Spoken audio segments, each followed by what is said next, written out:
오늘 일진이 안 좋으시네요. 발목에 있는 빨간 점 2개 정말 안 좋아 보여요.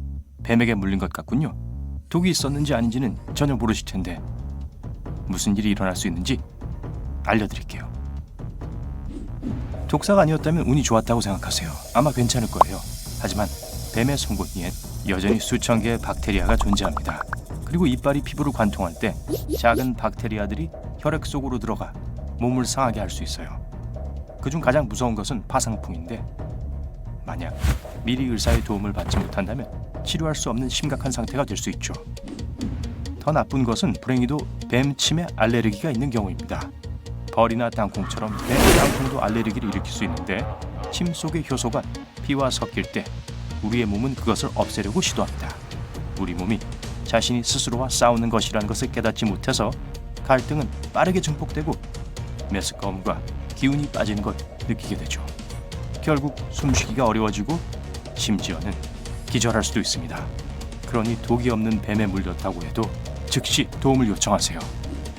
그리고 더 나쁜 시나리오는 정말 뱀에게 독이 있는 경우예요. 모든 뱀종은 각기 다르게 나타나는 그들만의 고유한 독을 가지고 있어요. 자, 한번 보죠. 뱀의 독은 심장과 신경, 근육 또는 혈관에 영향을 끼칠 수 있어요. 먼저 물리게 되면 항상 날카로운 통증이 시작됩니다. 뱀이 입을 크게 벌리고 윗 송곳니 2개로 여러분의 살을 관통한 다음 이빨에서 나오는 독을 주입했군요. 독은 바로 혈류로 흐르게 되는데 이때 진짜 흑마법이 시작됩니다. 매끈한 피부에 물린 자국이 선명하게 보이고 별 다른 게 없다면 우산뱀이었을 수 있습니다.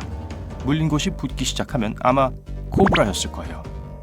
즉시 어지러움을 느끼고 더워지며 땀을 흘리기 시작할 텐데 아직 그건 독이 아니라 여러분의 몸의 반응이에요.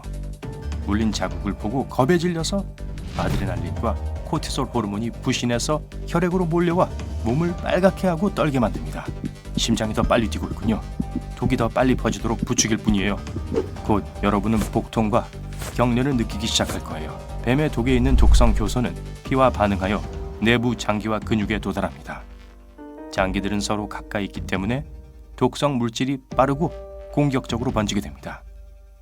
그리고 15분 정도 후 독은 간, 신장, 심장을 통과해 신경 끝부분으로 퍼집니다. 이 시점에서 여러분은 현실 감각을 잃기 시작합니다. 처음에는 눈꺼풀이 점점 무거워질 거예요. 눈꺼풀 근육은 몸에서 가장 작고 신경이 거의 없기 때문에 쉽게 독의 목표가 되죠. 그러고 나서 독소는 스펀지처럼 작은 혈관을 채우면서 계속해서 순환하게 됩니다. 신경을 통제하는 것은 뇌이기 때문에 이렇게 되면 머리에서 아래로 신체 기능이 점점 멈추게 되죠. 상황이 점점 나빠지고 있는 것 같네요. 눈에서부터 무감각이 얼굴 전체에 퍼집니다. 입술과 볼이 팽팽해져 마치 무언가에 뾰롱퉁한 것처럼 보이고요. 한두 시간 안에 얼굴의 신경이 완전히 기능을 상실해서 여러분은 말하고 보는 능력을 잃게 될 거예요. 하지만 독의 효과는 더 내려가서 혀, 아래턱, 목, 횡격에까지 퍼지게 될 겁니다. 불행히도 이런 일이 일어났을 때 구조를 하는 건 거의 불가능합니다. 횡격막이 반응을 멈추면 배가 제 기능을 못하게 되고 호흡도 멈추게 되죠. 이런 일이 정말 생겨서는 안 됩니다. 하지만 운이 좋다면 물린 상처가 가벼울 수도 있고 그 감각이 우리 몸의 중요한 시스템에 영향을 미치지 않을 겁니다. 머리에서 온몸으로 퍼지긴 하겠지만 겉에만 머물고 속 깊이는 들어갈 수 없을 거예요. 어쩌면 손가락과 발가락, 피부에 감각이 없고 심지어 정상적으로 움직이지 못할 수도 있어요. 하지만 만약 보고 숨을 쉴 수 있다면 그 증상은 며칠 안에 저절로 없어질 수 있습니다. 그렇다 해도 그 가능성을 너무 믿지 마시고 뭔가 잘못되었다는 것을 깨닫는 즉시 구급차를 부르세요. 마지막으로 이 모든 것은 여러분과 상관없는 이야기일 수도 있어요. 무감각이 아니라 가슴 통증을 느낄 수도 있거든요. 코브라와 엘라피드 둘 다 인간의 심장으로 곧장 퍼지는 독을 가지고 있습니다. 독이 빠르게 심장에 도달하게 되면 몸의 가장 중요한 기관을 더 빨리 혹은 더 느리게 뛰게 할 수 있을 뿐만 아니라 불규칙하게 만들 수도 있어요. 이는 여러분의 심장에 큰 부담이 됩니다. 어떻게 해야 할지 알겠죠? 특히 바다뱀의 독이라면 다른 근육들도 영향을 받을 수 있습니다. 바다뱀은 근육을 겨냥하는 특별한 독소를 가지고 있습니다. 눈이 무거워지고 처음에는 위 그리고 나서 팔, 다리, 가슴으로 빠르게 퍼지는 경련을 느낄 수도 있어요. 근육이 경직되어 움직이기 어렵고 예민함 때문에 닿는 무엇이든 큰 시련이 될 거예요. 결국 그 독은 침대에 누워서 그 독이 사라질 때까지 기다리게만 만들 거예요. 없어진다면 말이죠. 자, 그냥 누워 계세요. 자, 물린 자국을 봤는데 상처가 부풀어 오르고 2개의 구멍에서 피가 나온다면 독사에 물렸다는 뜻입니다. 이 독은 작용 방식이 다르고 더 무섭습니다. 아이고 이런. 이 독의 분자는 더 크고 혈류에서 꽤 빨리 퍼질 수 없어요. 그래서 림프절 쪽부터 시작됩니다. 결과적으로 독은 느리고 고통스럽습니다. 처음에 여러분은 독 때문에 무섭고 어지러울 거예요. 그리고 15분 후에 독사가 여러분을 물었던 곳에서부터 독이 몸속으로 퍼지기 시작할 겁니다. 두껍고 점성이 강한 물질이 혈액과 엉켜서 응고되고 멍이 들 거예요. 높이 올라갈수록 몸에 더 많은 영향을 미치지만 코브라나 엘라피드에 물렸을 때와 비교하면 보다 더디게 진행됩니다. 의료 처치를 받지 못한다면 매 시간마다 점점 상처가 붓는 걸 보게 될 거예요. 독이 림프선을 통과하면 몸을 괴롭히기 시작하며 더 부어오르게 될 겁니다. 림프는 우리 몸의 주요 방어벽으로 질병과 싸우는 백혈구를 포함한 액체예요. 독이 림프 안에 들어가서 혼란을 일으킵니다. 백혈구의 저항 싸움은 아무 소용이 없고 독이 더 멀리 퍼집니다. 그리고 이 불쾌한 물질이 림프절에 도달하면 림프절은 부풀어서 침입자를 필사적으로 제거하려고 노력하게 돼요. 림프의 생산량이 증가되고 물린 부위는 시간이 지날수록 더 부어오릅니다. 독의 효과와 양에 따라 물린 지 2, 3일째가 되면 팔다리의 크기가 2배로 커질 거예요. 물린 발목을 포함해 발부터 엉덩이까지 다리 전부가 고통스러울 거예요. 걸을 수 없고 물론 앉아있는 것도 불가능할 겁니다. 이 단계에서 유일한 희망은 침대에 누워서 움직이지 않도록 노력하는 거예요. 이렇게 늦은 단계에서도 몸이 스스로 치유될 가능성은 여전히 있습니다. 하지만 병원에 갈 수 있는 가능성이 있다면 어떻게 해야 할까요? 네, 꼭 병원에 가야 합니다. 세상에. 뱀에 물렸을 때 공황 상태에 빠져 모든 잘못을 저지를 수 있으니 생존 가능성을 높이려면 마음을 진정시키세요. 공포감에 심장이 더 빨리 뛰게 되고 그러면 심장은 몸의 피를 더 뿜어낼 거예요. 이때 독도 뿜어나오게 되죠. 아직 혈액순환에 이르기까지는 시간이 더 필요하므로 물린 팔다리를 가슴 밑으로 유지하면서 침착하게 누워 있어야 해요. 그러면 중력이 제 역할을 해낼 겁니다. 상처에서 독을 빨아내려고 하지 마세요. 독은 아주 빨리 퍼지기 때문에 이건 도움이 되지 않아요. 아주 미량의 독도 빨아내지 못할 것이며 긴장으로 인해 심박수만 빨라질 거예요. 칼은 저리 치우세요. 절대 독을 제거한다고 물린 곳에 상처를 내지 마세요. 말씀드렸듯이 이미 독은 혈류 안에 있는 상태이고 상처를 내서 상황만 더 악화시킬 수 있어요. 만약 상처 내 감염이 되지 않았다면 칼로 인해 감염을 일으키게 될 수 있어요. 차가운 걸 대는 것도 도움이 되지 않을 거예요. 차가움은 정상적인 혈류를 제한하는데 독이 한 곳에 머물게 해서 특정 부위에 더 많은 피해를 입힐 수 있거든요. 독은 또한 조직이 통상에 더 취약하게 만들 수도 있어요. 자칫하면 사지를 잃을 수도 있습니다. 꽉 끼는 붕대와 지혈대도 마찬가지예요. 피가 자유롭게 흐를 때 독이 퍼지지만 그렇게 되면 희석되면서 독성이 덜 심하게 될 수 있죠. 물린 상처는 생각보다 위험하지 않을 수 있지만 붕대를 단단히 감으면 그 위험을 3배는 더 높일 수 있어요. 아, 보세요. 성공입니다. 이제 안심하셔도 돼요. 잠깐만요. 아니에요. 이것 좀 보세요. 약지를 구부리지 않고 새끼손가락을 구부릴 수 있는 사람들이 있습니다. 하지만 대부분의 사람들은 이것이 어렵거나 심지어 불가능하다고 생각해요. 가운데 손가락이나 새끼손가락을 움직일 때 약지도 약간 구부리는 경향이 있어요. 네, 저도 그래요. 안구 탈구는 극히 드물게 눈이 안구 밖으로 튀어나오게 할 수 있는 건데 그런 사람들이 있어요. 안타깝게도 이 기능에는 여러 가지 눈 문제를 일으킬 수 있다는 단점이 있습니다. 티베트인들처럼 일부 원주민 집단은 에베레스트 산만큼 높은 고도에서도 생존할 수 있습니다. 이 희귀한 능력은 오랜 진화를 거쳐 나타났을 가능성이 높아요. 현대 티베트인들의 조상들은 수천 년 동안 고산지대에 살면서 적혈구 적응을 발달시켜 위험할 정도로 낮은 수준의 산소로도 생존할 수 있게 되었습니다. 바자우족은 동남아시아에 사는 바다 유목민입니다. 이들은 산소가 풍부한 혈액세포의 저장고 역할을 하는 초대형 비장을 진화시켜 왔어요. 덕분에 바자우족은 물속에서 5분에서 10분 동안 숨을 쉬지 않고 물고기를 잡을 수 있어요. 인구의 약 14%는 긴 손바닥끈이 없습니다. 사실 이 근육은 신체의 흔적기관이며 진화 과정에서 그 필요성이 사라졌어요. 따라서 이 근육이 없더라도 걱정하지 마세요. 이 근육이 없어도 팔을 움직이는데 아무 영향이 없어요. 약 5에서 37%의 사람들은 사랑니가 없습니다. 이 치아는 더 이상 필요하지 않아요. 사랑니는 견과류, 뿌리, 고기와 같은 딱딱한 음식을 씹는 데 도움이 되었기 때문에 우리 조상들에게 중요했어요. 그리고 딱딱한 사탕을 먹기 위해서요. 아니요, 그건 제가 지어냈어요. 하지만 오늘날 우리가 먹는 대부분의 음식이 가공식품이기 때문에 사랑니는 이제 단순한 원시적 흔적에 불과합니다. 대부분의 사람들은 시계 방향으로 자라는 하나의 가마가 있어요. 하지만 100명 중 5명은 2개를 가지고 있습니다. 그리고 2개 모두 시계 반대 방향으로 향하고 있다면 이는 더욱 특별합니다. 일부 과학자들은 머리카락의 가마 방향과 왼손잡이 사이에 유전적 연관성이 있다고 생각합니다. 오른손잡이 중 8%가 넘는 사람들이 시계 반대 방향의 가마를 가지고 있습니다. 그러나 왼손잡이의 경우 이 수치는 45%까지 증가합니다. 남성의 뇌는 여성보다 더 빨리 노화합니다. 남성은 나이가 들어감에 따라 기억력 문제와 집중력 부족에 대해 점점 더 자주 불평하기 시작해요. 동시에 여성은 기억력에 그렇게 심각한 문제가 없지만 더 자주 우울함을 느낍니다. 어느 쪽을 선택하실래요? 거짓말을 할 때는 코로 거짓말을 알아챌 수 있어요. 그라나다 대학의 심리학자들은 사람이 거짓말을 할 때 코 주변과 눈 안쪽의 온도가 올라간다는 사실을 발견했습니다. 이 현상을 바로 피노키오 효과라고 부릅니다. 일본인은 장에 특정 박테리아가 있어요. 이 박테리아는 해초를 소화하는 데 도움이 돼요. 일본인은 수세기 동안 생해초를 먹어왔어요. 이 해초의 표면에 서식하는 미생물이 몸에 들어가 활발하게 발달했죠.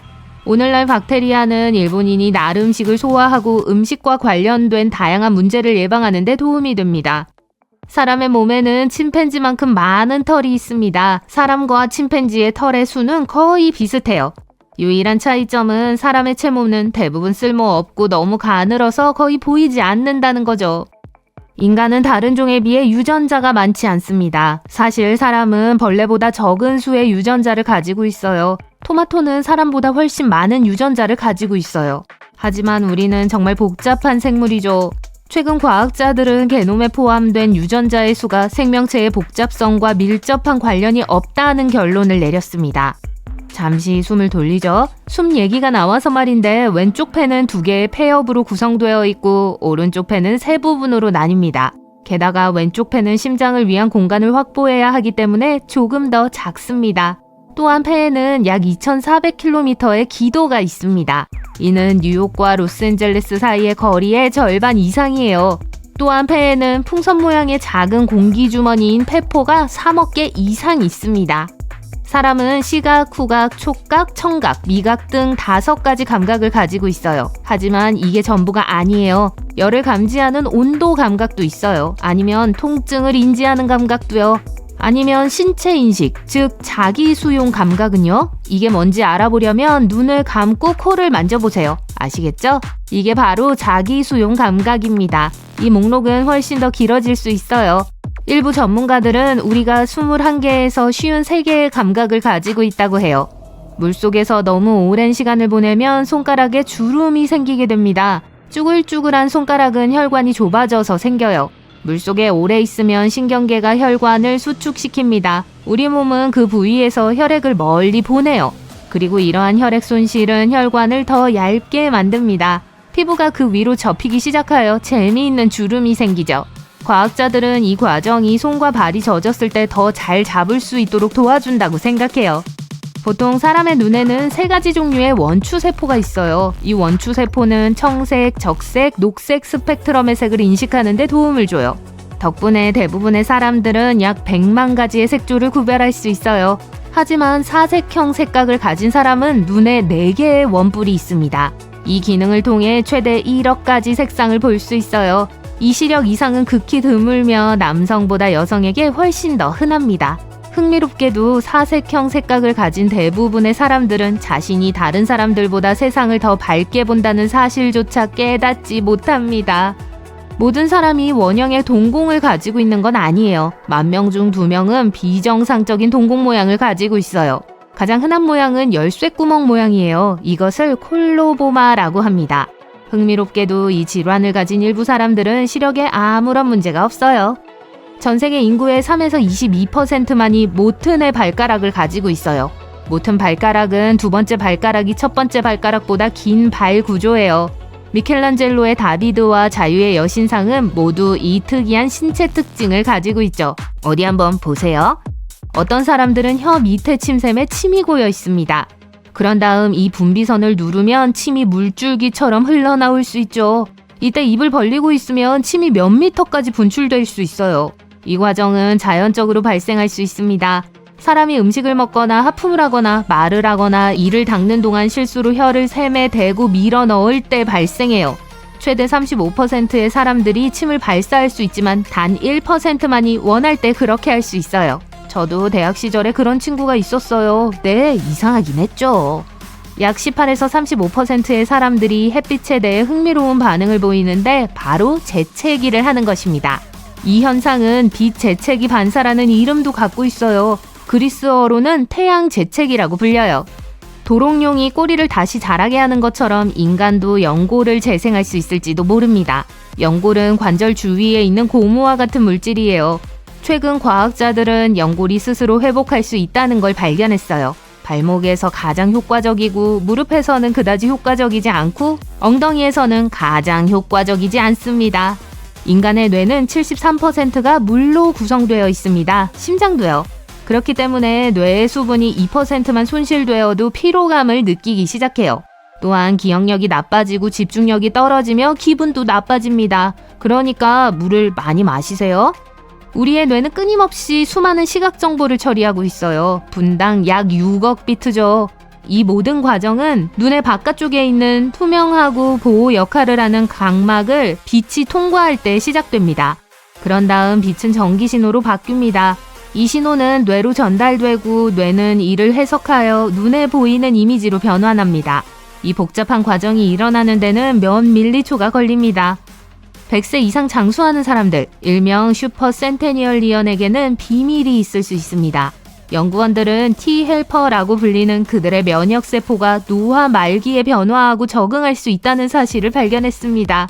이 세포는 바이러스 및 기타 건강 문제로부터 이들을 보호할 가능성이 높습니다. 우리는 기술 덕분에 뛰어난 멀티태스커가 되었습니다. 아니요, 그렇게 보일 뿐이죠. 인간의 뇌는 한 번에 2가지 일에 집중할 수 없어요. 할 수 있는 건 여러 작업 사이를 매우 빠르게 전환하는 거예요. 하지만 이는 집중력을 떨어뜨리고 단기 기억력과 학습 능력에 해를 끼칩니다. 그러니까 휴대폰을 내려놓으세요. 여러분은 이 희귀한 신체 특징을 가지고 있지만 모르고 있을 수도 있습니다. 종종 엑스레이에서도 발견되지 않기 때문이죠. 우리 대부분은 12쌍의 갈비뼈를 가지고 있고 24개의 갈비뼈를 가지고 태어납니다. 하지만 갈비뼈가 25개 있는 사람들도 있어요. 200명 중 1명만이 이 희귀한 추가 뼈를 가지고 있는데 이 뼈를 경늑골이라고 합니다. 일반적으로 첫 번째 갈비뼈 위, 목 바로 밑 쇄골 위에 있어요.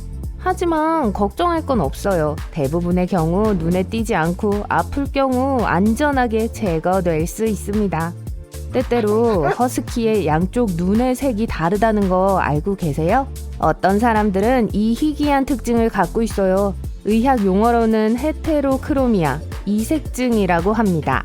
다르다는 뜻의 헤테로와 색깔을 의미하는 크로마의 고대 그리스 단어에서 유래됐어요. 이 증상이 있는 사람들은 완전 중심 또는 부분적 이색증을 가질 수 있습니다. 완전 이색증은 두 눈의 색깔이 완전히 다르다는 것을 의미합니다. 예를 들어 하나는 갈색이고 다른 하나는 녹색이에요. 한눈에 두 가지 다른 색이 있는 경우를 전문가들은 중심적 이색증이라고 부릅니다. 부분적 이색증이 있는 사람은 눈의 일부만 다른 색을 가지고 있어요. 이런 상태로 태어날 수 있고 부상 후에 발생하기도 합니다. 여전히 극도로 희귀해요. 미국에서는 20만 명 미만의 사람이 이런 특징을 갖고 있습니다. 어쨌든 매우 독특해요. 눈 색깔 얘기가 나와서 말인데 가장 희귀한 눈 색깔이 뭔지 아세요? 구글 검색하지 마세요. 회색입니다. 파란 눈이라고 생각할지도 몰라요. 사실 파란 눈도 매우 희귀해요. 세계 인구의 약 8에서 17%만이 파란 눈을 가지고 있습니다. 하지만 회색 눈은 훨씬 더 특별합니다. 1% 미만의 사람만이 회색 눈을 가지고 있어요. 이 희귀한 신체 특징은 눈의 층에 있는 적은 멜라닌에 의해 발생합니다. 만약 회색 눈을 가진 사람을 만나고 싶다면 가장 가능성이 높은 곳은 동유럽과 북유럽이에요. 심지어 더 희귀한 눈 색깔은 빨간색이나 보라색이지만 이건 종종 다양한 건강 상태에 따른 것일 수 있습니다. 어떤 화려한 장치의 도움 없이 1억 가지의 다른 색을 볼 수 있는 초능력을 가진 사람들이 있습니다. 우리는 원뿔 세포라고 불리는 것 덕분에 색을 볼 수 있어요. 우리 대부분은 눈에 보이는 것을 뇌가 이해할 수 있는 색으로 변환하는 것을 돕는 3가지 종류의 원뿔을 가지고 있습니다. 하지만 전문가들은 4가지 종류의 원뿔이 있어서 사색형 색각을 가진 소수의 사람들이 있다고 생각해요. 지금까지 이 특징을 가진 것으로 밝혀진 사람들은 모두 여성이었습니다. 목구멍 뒤에 걸려있는 눈물방울 모양의 작은 공, 음식을 삼키는 데 도움을 주는 공을 목젖이라고 부릅니다. 목젖은 라틴어로 작은 포도라고 번역돼요. 놀랍게도 약 2%의 사람들이 국외 수혈을 가지고 태어나는데 이건 목 안에 있는 이 필수적인 기관이 갈라져 있다는 걸 의미합니다. 파티에서 이런 멋진 특징으로 다른 사람들을 놀라게 할 수 있을 거예요. 하지만 농담은 제쳐두고 국외 수혈을 가진 사람들은 때때로 먹고 마시고 말하는데 어려움을 겪을 수 있습니다. 또한 음식을 소화시키는데 문제가 있을 수 있어요. 말투가 약간 특이하게 들릴 수도 있는데 이건 목젖이 얼마나 갈라져 있는지에 따라 다릅니다. 이 특별한 신체 특징은 휴식을 즐기고 싶을 때 단점이 될 수도 있겠지만 적게 자고 많은 일을 할 수 있게 해줍니다. 니콜라 테슬라, 마가렛 대처, 윈스턴 처칠과 같은 유명한 사람들이 이런 매우 희귀한 특징을 가지고 있었다고 해요. DEC2 유전자라고 불리는 이 유전자는 우리의 일주일 리듬을 조절하는 것을 돕습니다. 우리를 졸리게 하거나 배고프게 해서 언제 자거나 먹어야 하는지 알려주는 자연적인 생체 시계죠. 이 희귀한 돌연변이를 가진 사람은 기본적으로 더 짧은 시간에 정상적인 수면 주기를 겪습니다. 4-5시간만 자도 충분하죠. 제가 꼭 갖고 싶은 초능력이에요. 슈퍼히어로 같은 뼈를 만들어주는 유전자 돌연변이는 어떨까요? 뼈가 부러지지 않아요. 또한 피부가 덜 노화되는 경향이 있어요. 네, 이런 능력이 있으면 사고에서도 무사하고 세월의 흐름도 무시할 수 있을 거예요. 또 어떤 사람들은 매우 매력적인 특징을 가지고 있지만 언뜻 보면 눈에 띄지 않을 수 있습니다. 그들은 2줄 속눈썹을 가지고 있는데 말 그대로 여분의 속눈썹이 있다는 의미예요. 혹시 의학적인 측면에서 궁금하다면 2줄 속눈썹은 특정 유전자의 유전적 돌연변이에 의한 것입니다. 아름답게 들릴지 모르지만 여분의 속눈썹 층이 있는 사람들은 눈에 매우 불쾌한 감각을 경험할 수 있고 어떤 경우에는 심지어 시력에 문제가 있을 수도 있어요. 유리섬유 모발 증후군이 뭔지 모른다면 여러분에게도 있는 증상일지 모른다는 걸 알아두세요. 이름에서 짐작할 수 있겠지만 머릿결이 푸석하고 건조해지는 것의 원인이에요. 이런 머리는 너무 다루기 힘들어서 말 그대로 빗질을 할 수 없을 정도예요. 또한 모발이 두피에서 사방으로 자라나는 경향이 있어요. 색상은 밝은 금발이나 은발에 흔합니다. 우리 대부분은 원통형인 머리카락 가닥을 가지고 있어요. 이 증후군을 가진 사람들은 삼각형이나 하트 모양의 머리카락을 가지고 있거나 심지어 완전히 평평해요. 확실히 밝혀진 경우가 100명에 불과할 정도로 극히 드물지만 나이가 들수록 관리가 쉬워집니다. 대부분의 인간은 살고 있는 지역에 따라 일정한 특징을 가지도록 진화해 왔습니다. 하지만 몇몇 사람들, 특히 더 높은 고도에 사는 사람들은 꽤 멋진 특징을 발전시켜 왔어요. 설명드릴게요. 고지대 환경에는 산소가 더 적습니다. 이 사람들은 이 지역에서 살아남을 뿐만 아니라 실제로 그곳에서 잘 살 수 있도록 적응해 왔어요. 예를 들어 남아메리카의 안데스 산맥에 사는 사람들은 적혈구가 훨씬 더 많은 산소를 운반할 수 있습니다. 그건 그들의 전반적인 순환 시스템을 훨씬 더 효율적으로 만들죠. 세계의 다른 지역에서 비슷한 환경에 살고 있는 사람들 또한 그들 나름대로 적응해 왔어요. 그들은 몸에 산소를 적절하게 공급할 수 있도록 더 많은 호흡을 할 수 있어요. 이것은 외모에 관해서는 매우 중요하지만 개인의 전반적인 건강 면에서는 별 의미가 없습니다. 바로 부분 백색증이에요. 이 특징을 가지고 있는 사람들은 모발 일부분에 색소를 생성하는 멜라닌 세포가 부족합니다. 헤어라인 앞 이마 위에 나타나는 경우가 가장 흔하지만 눈썹이나 속눈썹에도 나타날 수 있어요. 이 증상은 태어날 때부터 평생 동안 남아 있습니다. 정말로 그걸 없애고 싶다면 염색을 할 수 있지만 전 개인적으로 그게 매우 멋져 보인다고 생각해요. 모든 사람이 고수를 좋아하는 건 아니라는 걸 알고 있어요. 여러분은 어떤지 모르지만 저한테는 비누 맛이 나요. 사실 이건 단순한 기호가 아니라 고수에서 불쾌한 맛을 느끼게 하는 유전자 때문인 것으로 밝혀졌어요. 약 3만 명의 사람들을 대상으로 한 연구는 고수가 비누 맛이 난다고 말하는 사람들에게서 특정한 유전자 변형을 발견했습니다. 이 유전자는 맛 자체보다 식물의 냄새와 더 관련이 있어요. 여러분이 그런 사람 중 하나지만 고수를 정말 먹어보고 싶다면 시도해 볼 수 있는 작은 속임수가 있어요. 아니면 집에서 음식을 요리하는 사람에게 부탁하세요. 요리에 고수를 사용하기 전에 으깨세요. 그게 왜 도움이 될까요? 고수를 으깨면 비누 맛을 나게 하는 화학물질들이 분해되고 불쾌한 맛이 덜 나기 때문입니다. 다른 영장류와 달리 많은 사람이 여전히 발바닥 아치를 가지고 있습니다. 아치는 우리가 움직이는 데 도움이 됩니다. 발에 내장된 충격 흡수 장치와 같죠. 우리가 튀어오를 수 있게 해줍니다. 또 하나 있어요. 발바닥 위쪽을 좌우로 가로지르는 가로 아치죠. 발 모양은 유지하는 데 도움이 되는 다리라고 생각하면 됩니다. 연구에 따르면 이 아치도 중요한 역할을 한다고 합니다. 이 아치는 발 강직도의 약 40%를 담당합니다. 간단히 말해 발바닥은 발을 지탱하는 발판과 같은 역할을 합니다. 과학자들이 가로 아치를 잘라냈을 때 발은 상당한 탄력을 잃었습니다. 하지만 아래쪽 아치를 잘랐을 때는 그다지 극적이지 않았어요. 그렇다면 발바닥 아치는 현대인만의 것일까요? 아니에요. 이러한 아치는 어제 갑자기 나타난 것이 아닙니다. 가로 아치는 300만 년 동안 존재해왔습니다.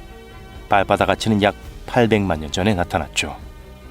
다른 부위로 넘어가기 전에 발의 다른 부위를 계속 살펴보도록 할게요. 새끼발가락은 보기보다 더 중요합니다. 새끼발가락이 없이 태어났거나 잃었어도 걸을 수는 있지만 새끼발가락은 우리가 발을 딛고 서 있는데 중요한 역할을 합니다. 균형을 잡아주죠. 발 안쪽에는 26개의 뼈가 서로 협력하여 넘어지지 않도록 도와줍니다. 새끼발가락은 이 균형 잡기 작업의 일부입니다. 우리 유인원 조상들은 나무를 잡고 기어오르고 나무에 매달리기 위해 발가락이 필요했어요. 오늘날 우리는 나무로 오르는 기술을 편안한 소파와 TV 몰아보기와 바꿨습니다.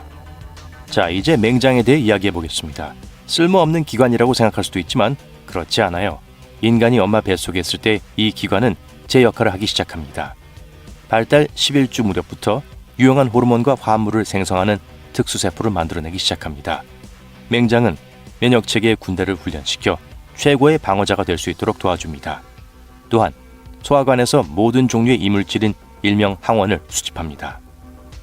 하지만 식습관이 진화함에 따라 이 부위는 바람이 빠진 풍선처럼 줄어들었습니다. 대부분의 다른 흔적 구조와 달리 맹장은 항상 무해한 것은 아니며 작은 불덩어리로 변할 수 있습니다. 그건 그렇고 흔적 기관이란 조상의 주요 기능을 잃은 기관입니다. 이러한 구조는 대부분 명백한 목적이 없어요. 또 다른 유명한 흔적의 애는 사랑니입니다. 사랑니는 쓸모없고 오랫동안 우리를 괴롭혀왔습니다. 하지만 우리 중 거의 95%가 사랑니를 가지고 있습니다. 그리고 그중 90%는 언젠가는 사랑니로 인한 고통을 겪어야 할지도 모릅니다. 사랑니가 없다면 운이 좋다고 생각하세요. 사랑니에 대한 흥미로운 사실이 하나 더 있습니다. 사랑니는 상어 이빨보다 더 부드러운 미네랄을 함유하고 있지만 새로운 실험에 따르면 사랑니도 상어 이빨과 마찬가지로 탄력성이 있는 것으로 나타났어요. 상어 이빨의 코팅은 실제로 사람의 사랑니에 있는 에나멜과 경도가 비슷합니다. 표면이 단백질로 결합된 미네랄 결정으로 만들어졌기 때문이죠. 따라서 충격을 받아도 쉽게 부서지지 않습니다. 따라서 인간과 상어가 이빨을 사용하는 방법의 차이는 강도가 아니라 디자인에 달려 있습니다.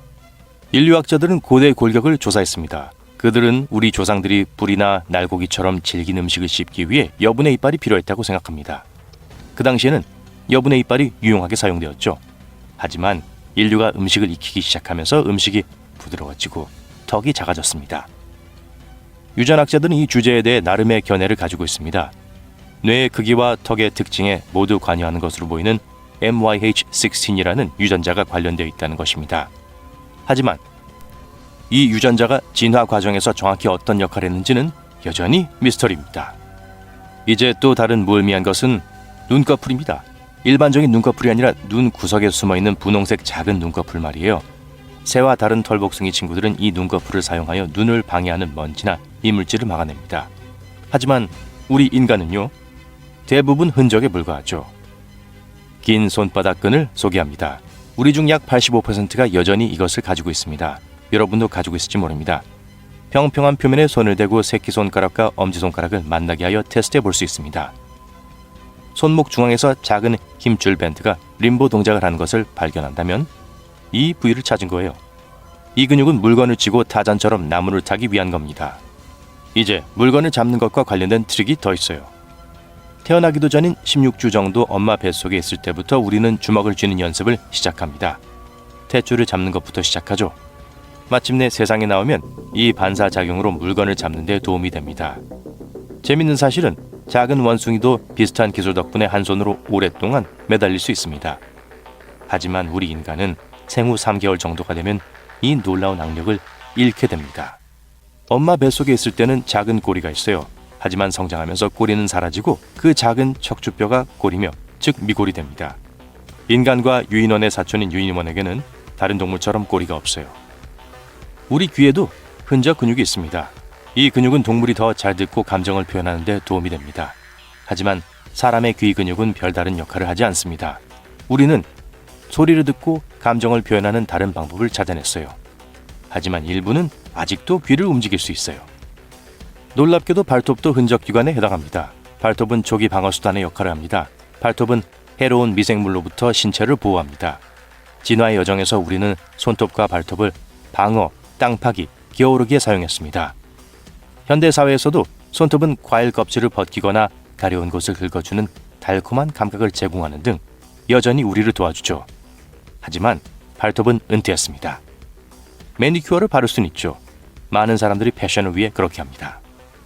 쓸모없는 팔다리나 장기를 가진 것은 인간뿐만이 아닙니다. 1798년 한 해부학자가 날지 못하는 특이한 새를 조사했습니다. 그는 자신의 관찰을 기록했죠. 이 조류는 다름 아닌 타조예요.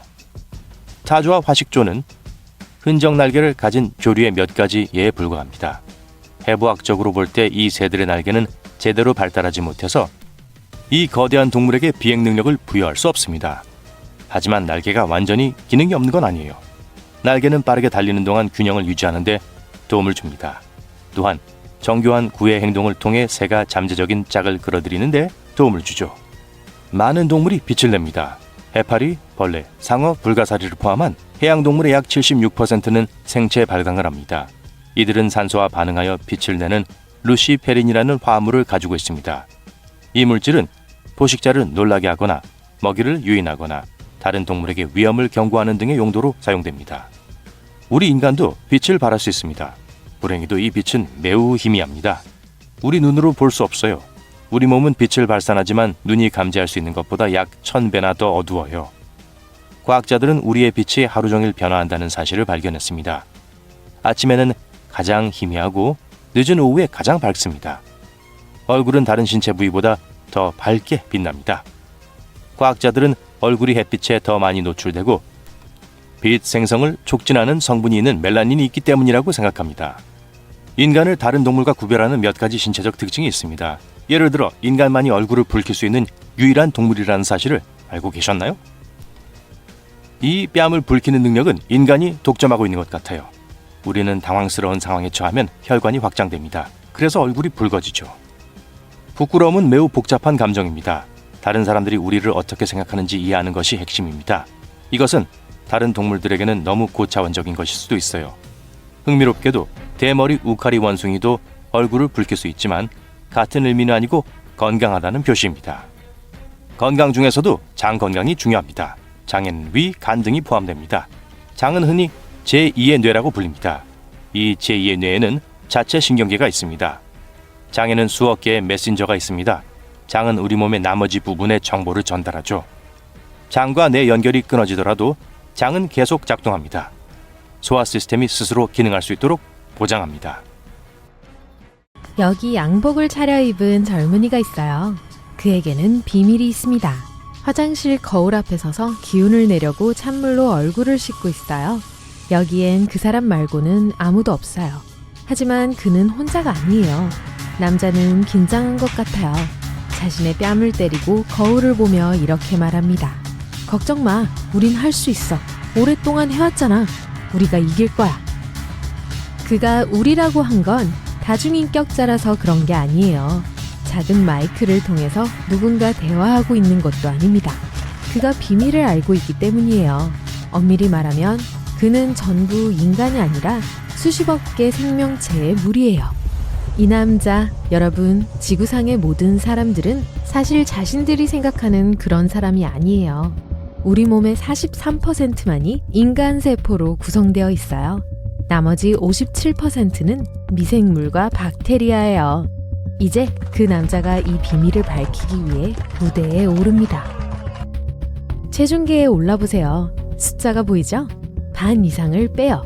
그게 여러분의 실제 몸무게예요. 나머지는 모두 미세한 유기체입니다. 이건 믿기가 어려워요.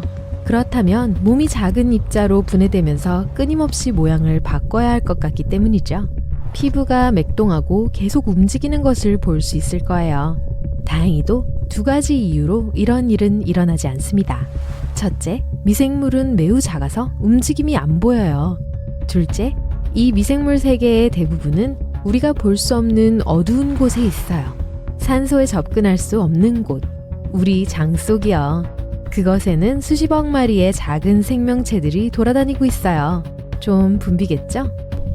그중 일부는 우리가 태어나기도 전에 나타났어요. 하지만 대부분은 음식과 물과 함께 유입됐어요. 인체 표면에 있는 모든 미생물은 환경에서 옵니다. 피부 구석구석은 미생물로 덮여 있어요. 아무리 노력해도 그들을 없애는 것은 불가능해요. 인간의 세포보다 더 많은 미생물이 있습니다. 우리의 게놈은 약 2만 개의 유전자로 구성되어 있어요. 인체에 있는 미생물의 유전자의 수는 약 200만 개에서 2천억 개입니다. 엄밀히 말해서 우리는 사람이 아니라 미생물이에요. 다행히도 그렇게 나쁘지는 않아요. 미생물의 게놈은 우리 게놈을 보완해줍니다. 이러한 존재 모델은 의학적으로 많은 기회를 제공해요. 인체 내 미생물 생태계는 박테리아, 곰팡이, 그리고 다른 미생물을 포함합니다. 모두 여러 종으로 나뉘며 각각 고유의 기능을 수행해요. 어떤 미생물은 음식에서 비타민을 추출하는 역할을 해요. 다른 것들은 해가 되는 물질의 분해를 도와요. 또 어떤 종류는 위가 음식을 소화하도록 돕습니다. 별도의 그룹은 면역 체계를 조절하고 질병, 기생충, 바이러스로부터 몸을 보호해요. 일부는 체중을 조절해요. 간단히 말해서 미생물은 우리 삶을 개선하고 우리 몸의 기능을 돕고 건강에 영향을 줍니다. 많은 질병을 일으키는 미생물이 있어요.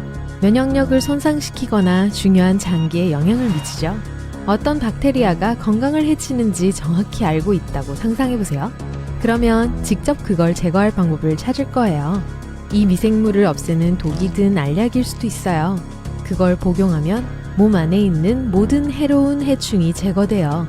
질병은 유익한 미생물이 부족하기 때문에 생길 수도 있어요.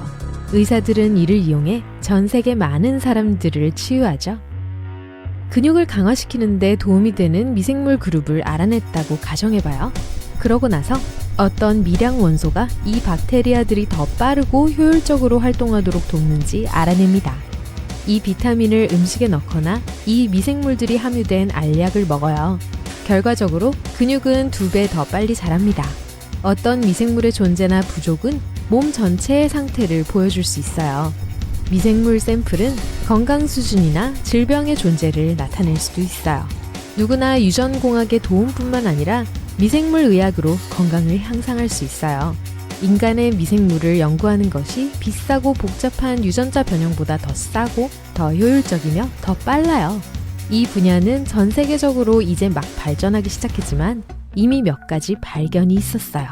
이전의 인류는 미생물이 적이라고 생각했습니다.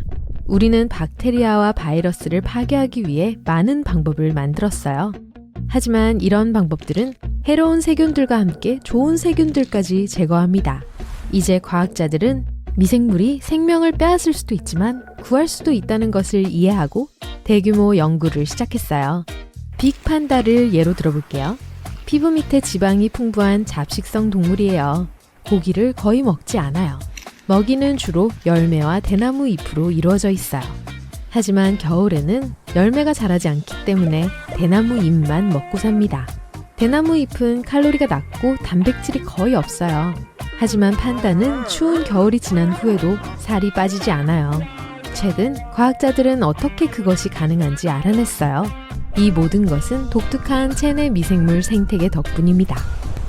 매년 겨울 많은 독특한 박테리아가 판다의 장에서 태어나요. 이 미생물은 대나무 잎에서 다른 것들보다 도움이 되는 물질을 더 잘 추출하고 합성하여 판다의 몸무게를 보존해요. 과학자들이 이 박테리아를 들쥐에 주입했어요. 그랬더니 쥐가 훨씬 더 빨리 몸무게가 늘기 시작했어요. 햄버거, 케이크, 그리고 다른 고칼로리 음식은 체중 증가에 기여하는 미생물 군집 발달을 돕습니다. 수백만 종의 미생물은 수백만 가지의 기능을 가지고 있어요. 이론적으로 이 기능은 모두 인간에 도움이 되는 방향으로 사용될 수 있어요. 살을 빼거나 찌워야 할 때 이 미생물을 점심에 첨가하기만 하면 된다고 상상해보세요. 숙면을 취하거나 졸음을 쫓고 싶나요? 수면 호르몬 생성에 영향을 미치는 미생물을 섭취해요. 뼈 조직을 강화하고 싶다고요? 문제 없어요. 박테리아는 우리 몸 안에만 있는 것이 아니에요. 어디에나 있어요. 지구의 일부는 미생물로 이루어져 있어요. 이 작은 유기체들은 끊임없이 증식해요. 여러분 키보드에도 엄청 많아요. 박테리아는 크기가 커지면 둘로 분열됩니다. 몇 분 후 이 2개는 증가하여 다시 분열해요. 4개의 미생물이 나타나고 각각 둘로 갈라져요. 박테리아 군집은 빠르게 성장해요. 이렇게 빠른 번식을 통해 하나의 미생물이 단 24시간 만에 1톤의 자손을 만들 수 있어요. 5일 후면 박테리아는 모든 바다와 해양을 채울 거예요. 지구 전체 무게보다 더 나갈 거예요. 조건만 맞는다면 박테리아는 전 세계를 장악할 수 있어요. 하지만 이런 일은 절대 일어나지 않을 거예요. 통제 없이 박테리아가 성장하는 완벽한 조건이란 건 없어요. 미생물이 증식하는 속도는 파괴되는 속도와 같아요. 건조함, 물, 빛, 고온, 가스, 습도 이 모든 현상이 미생물의 수를 조절하는 데 도움이 돼요. 동시에 미생물은 지구상 대부분의 화학 반응을 담당합니다. 땅 위에 버려진 사과가 세균과 박테리아 때문에 썩고 있어요. 미생물 때문에 빵에 곰팡이가 펴요. 하지만 미생물은 단지 존재하는 것이 아니라 물질과 다른 생물의 상태에 영향을 미칩니다. 미생물의 세계에서 생존을 위한 끝없는 싸움이 계속되고 있어요. 거대한 박테리아는 작은 박테리아를 흡수해요. 가시가 달린 미생물은 기다란 미생물을 물리쳐요. 박테리아에 침투하여 세포로 감염시키는 바이러스도 있어요. 작은 바이러스가 미생물 군집 전체를 파괴할 수 있어요. 바이러스는 증식하고 강한 면역세포를 만날 때까지 점점 더 많은 영역을 차지해요. 로봇을 닮은 생물도 있어요. 기계다리가 달린 다이아몬드처럼 생겼어요. 이런 특이한 외모에도 불구하고 100% 자연산이에요. 이것을 박테리오파지라고 부릅니다. 단 하나의 목적을 가지고 있어요. 모든 박테리아를 파괴하는 거죠. 박테리오파지는 통제되지 않는 미생물의 증식으로부터 지구를 추가적으로 보호해요. 일부 미생물은 증식할 때 부패 폐기물을 남겨요. 이 쓰레기는 인간에게 해롭습니다. 박테리오파지는 이 미생물과 싸우고 우리의 생명을 구합니다. 가장 멋진 점은 이 방어자들은 지구를 장악하려 하지 않는다는 거예요. 박테리아만 공격하거든요. 매 초마다 수십억의 미생물이 수십억의 박테리오파지와 싸우고 있어요. 비디오 게임 같죠? 수정머리를 한 박테리오파지는 박테리아 위로 뛰어올라 안에 유전 코드를 주입합니다.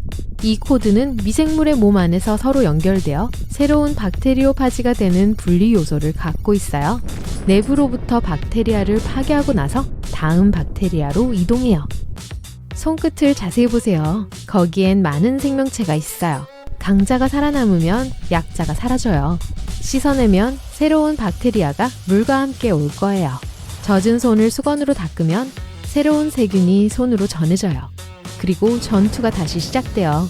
손끝에서 말이죠. 몸 안에서는 몇몇 박테리아들이 해를 끼치려는 미생물들과 싸우며 우리 건강을 지키고 있어요. 우리 장에 있는 일부 미생물은 우리 기분 상태를 좌지우지해요. 또한 뇌, 우리가 생각하는 방식, 그리고 감정에 영향을 미칠 수 있는 기생 박테리아도 있어요. 어떤 미생물은 동물과 곤충의 행동을 통제해요. 과학자들은 미생물의 세계에서 끊임없이 새로운 발견을 합니다. 박테리아는 우리 세계의 지배자예요. 인간과 최초의 동물보다 훨씬 전에 나타났어요. 그리고 아마 우리가 사라진 후에도 남아있을 거예요. 그걸 생각해보세요. appendix는 책의 부록이라는 뜻도 있지만 우리 몸의 맹장을 뜻하기도 합니다. 여기서는 맹장 이야기를 해볼게요. 일부 연구자들은 인간의 맹장이 조상들이 나무 껍질과 그 당시 먹던 음식을 처리하는 데 도움이 됐다고 주장합니다. 지금은 훨씬 더 균형 잡힌 식단을 섭취하기 때문에 맹장은 아무런 영향 없이 우리 몸에서 사라질 수 있어요. 우리 몸에서 목적이 없는 또 다른 것은 사랑니입니다. 네, 치과 의사가 없던 시절엔 유용했지만 이제는 사랑니 없이도 이상적으로 살 수 있어요. 우주로 모험을 떠나면 뇌가 약 2% 성장합니다. 정상적인 중력 하에서는 우리가 똑바로 서 있을 때 뇌의 체액이 자연스럽게 아래쪽으로 이동한 것으로 알려져 있어요. 하지만 미세 중력이 이를 방해해서 뇌와 두개골의 체액이 축적된다는 증거가 있습니다. 나이가 들면 뇌의 크기가 점차 줄어들어요. 75세가 되면 30세보다 훨씬 작아지는데 40세부터 줄어들기 시작합니다. 누구에게나 일어나는 일이니까 그냥 받아들이고 두뇌를 바쁘고 민첩하게 유지해야 해요. 거울로 자신의 눈을 들여다보면 눈꼬리에 작은 분홍색 원이 자리 잡고 있는 것을 볼 수 있습니다. 이것은 사람에게는 쓸모가 없지만 새와 같은 동물에게는 먼지와 흩어진 이물질이 눈에 들어가지 않도록 막아주는 중요한 역할을 하는 세 번째 눈꺼풀이에요. 자연 선택에 대해 들어본 적이 있다면 익숙하게 들릴 수도 있겠네요. 요컨대 자연 선택은 여러 세대에 걸쳐 신체 부위를 유지하지만 일부 유해한 것들은 다음 세대에 단계적으로 제거되고 세 번째 눈꺼풀처럼 유지되지 않는 부위도 있습니다. 나이가 들어감에 따라 뇌가 줄어들 뿐만 아니라 신체도 급격히 위축돼요. 뼈도 더 부서지기 쉽죠. 척추가 압박을 받아요. 밤에 휴식을 취하면 뼈도 이완돼서 어젯밤에 잠자리에 들었을 때보다 키가 더 커지는 역효과도 일어납니다. 귀는 균형을 유지하는 데 도움을 주니까 청각만이 귀의 유일한 임무는 아닙니다. 전정 시스템은 뇌를 차지하는데요. 뇌의 이관에는 체액과 머리카락처럼 보이는 작은 센서가 있어 균형을 유지하는 데 도움을 줍니다. 털 얘긴데 털로 덮여있지 않은 신체 부위는 몇 군데에 불과합니다. 손바닥, 발바닥 그리고 입술이죠. 배꼽에서도 털이 자라요. 그들의 목적은 보풀아기를 잡는 거예요. 제 털은 잘 잡아요. 보풀아기뿐만 아니라 우리의 배꼽에는 약 70여 종의 박테리아가 서식하는 동물 백과사전 전체가 들어있습니다. 그중 일부는 일본의 토양에서도 발견할 수 있고 심지어 극지방의 만년설에 서식하는 박테리아도 있어요. 여러분도 모르는 사이에 해군 탐험이 진행되고 있는 거예요. 여러분 중 약 43%만이 여러분입니다. 50%가 넘는 미생물은 주로 장과 다른 신체 부위를 떠나지 않고 서식하는 작은 생명체죠. 하지만 세포수는 미생물보다 적어도 평균적으로 약 100조 개의 세포가 여러분 안에 있습니다. 이를 염두에 두면 우리 몸의 유전자는 전체 구성의 절반도 되지 않아요. 우리 몸에 서식하는 모든 미생물의 유전자를 세어보면 200만 개에서 2천만 개의 유전자와 그 조합이 존재할 거예요. 잠을 자는 게 좋다고 해서 모든 신체가 잠을 자는 건 아니에요. 사실 잠을 자는 동안 뇌는 더 열심히 일해야 할 때도 있습니다. 수많은 정보를 처리해야 하는데 보고서 작성에는 보통 시간이 걸리잖아요. 잠자는 동안 실제로 쉬는 한 가지는 코입니다. 잠자는 동안엔 불쾌한 냄새를 맡지 않을 거예요. 중요한 건 밤에 후각이 비활성화된다는 거예요. 침실에 끔찍한 냄새가 나더라도 여러분은 귀찮아하지 않을 거예요. 과학자들은 인간이 약 1만 가지 냄새를 구별할 수 있다고 믿었습니다. 틀렸어요. 최근 연구에 따르면 사람들은 1조 개 이상의 냄새를 구별할 수 있는 것으로 나타났습니다. 또한 우리는 다른 어떤 것보다 냄새를 더 잘 기억하고 냄새는 먼 기억을 불러일으킬 수도 있어요. 한편 우리의 가장 강하고 감정적인 기억은 대개 가짜입니다. 이는 중추기억이 작동하는 방식인데요. 중추기억은 더 적은 세부 사항에 대해서 확신을 가져야 함에도 불구하고 우리가 기억하는 모든 것이 진짜라고 믿게 만들어요. 포유류라고 불러도 괜찮겠죠? 포유류 중에서 항상 2개의 뒷다리로 걸을 수 있고 평생 그 자세를 유지할 수 있는 것은 인간뿐입니다. 캥거루나 고릴라도 같은 방식으로 움직인다고 말할 수 있지만 캥거루는 꼬리를 3번째 다리로 사용하고 고릴라는 긴 발의 도움으로 균형을 유지해요. 뼈도 신진대사에 참여합니다. 뼈는 주로 칼슘으로 구성되어 있기 때문에 혈액에 칼슘이 부족하면 뼈는 칼슘을 혈류로 배출해서 몸의 균형을 유지해요. 반대로 혈액에 칼슘이 너무 많으면 나중에 사용할 수 있도록 뼈에 저장됩니다. 우리의 키, 체형, 피부색은 조상들이 살던 곳에 따라 많이 달라지지만 수명이 길어지더라도 새로운 환경에 적응할 수 있습니다. 예를 들어 평야에서 산으로 이동하면 산소 부족을 보완하기 위해 적혈구가 더 많이 생성돼요. 또한 추운 기후에서 더 덥고 햇볕이 잘 드는 기후로 이동하면 피부는 적응하기 위해 색소 침착을 약간 변화시킵니다. 우리의 수명은 세포 내에 프로그래밍 돼 있어요. 세포는 끊임없이 재생하고 분열하지만 어느 시점에서 멈추는 일종의 내부 타이머가 있습니다. 일부 세포는 다른 세포보다 더 빨리 재생을 멈추기도 해요. 평균적으로 세포는 100세가 되면 분열을 멈춥니다. 세포를 속여 타이머를 끌 수 있는 방법을 찾아낸다면 우린 영원히 살 수 있을지도 몰라요. 하지만 그때쯤이면 우리 몸은 거대한 주름덩어리가 돼 있을 거예요. 체지방은 단열재, 에너지 저장고, 충격 흡수제 역할을 합니다. 신체는 내부 장기가 있는 허리 부위에 가장 많은 지방을 저장해요.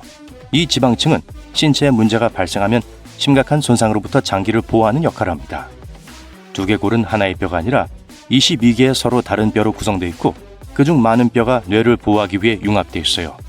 하악골 또는 아래턱은 혈압 조직과 근육으로만 머리에 붙어있는 유일한 2개골 뼈입니다. 그렇기 때문에 원하는 방향으로 움직일 수 있어 매우 용이하죠. 그리고 몸 전체에서 가장 작은 뼈는 귀 안쪽에 있습니다. 이 뼈는 이소골이라고 불리며 쌀알보다 크지 않아요. 우리 몸에서 가장 강한 근육 중 하나는 팔이나 다리가 아니라 머리에 있습니다. 저작근은 씹는 일을 담당하는 주요 근육으로 정상적인 식사를 하려면 이 근육이 가장 튼튼해야 해요. 그리고 귀를 움직일 수 있게 해주는 근육을 아시나요? 관자놀이 위에 위치한 측두근이 바로 그것인데요. 이 근육은 음식을 씹는 데도 도움이 됩니다. 우리 몸에는 눈꺼풀을 감는 것을 제어하는 2개의 매우 빠른 근육이 있습니다. 사실 이 근육은 우리 몸에서 가장 빠른 근육이에요. 눈은 연약하고 보호가 필요합니다.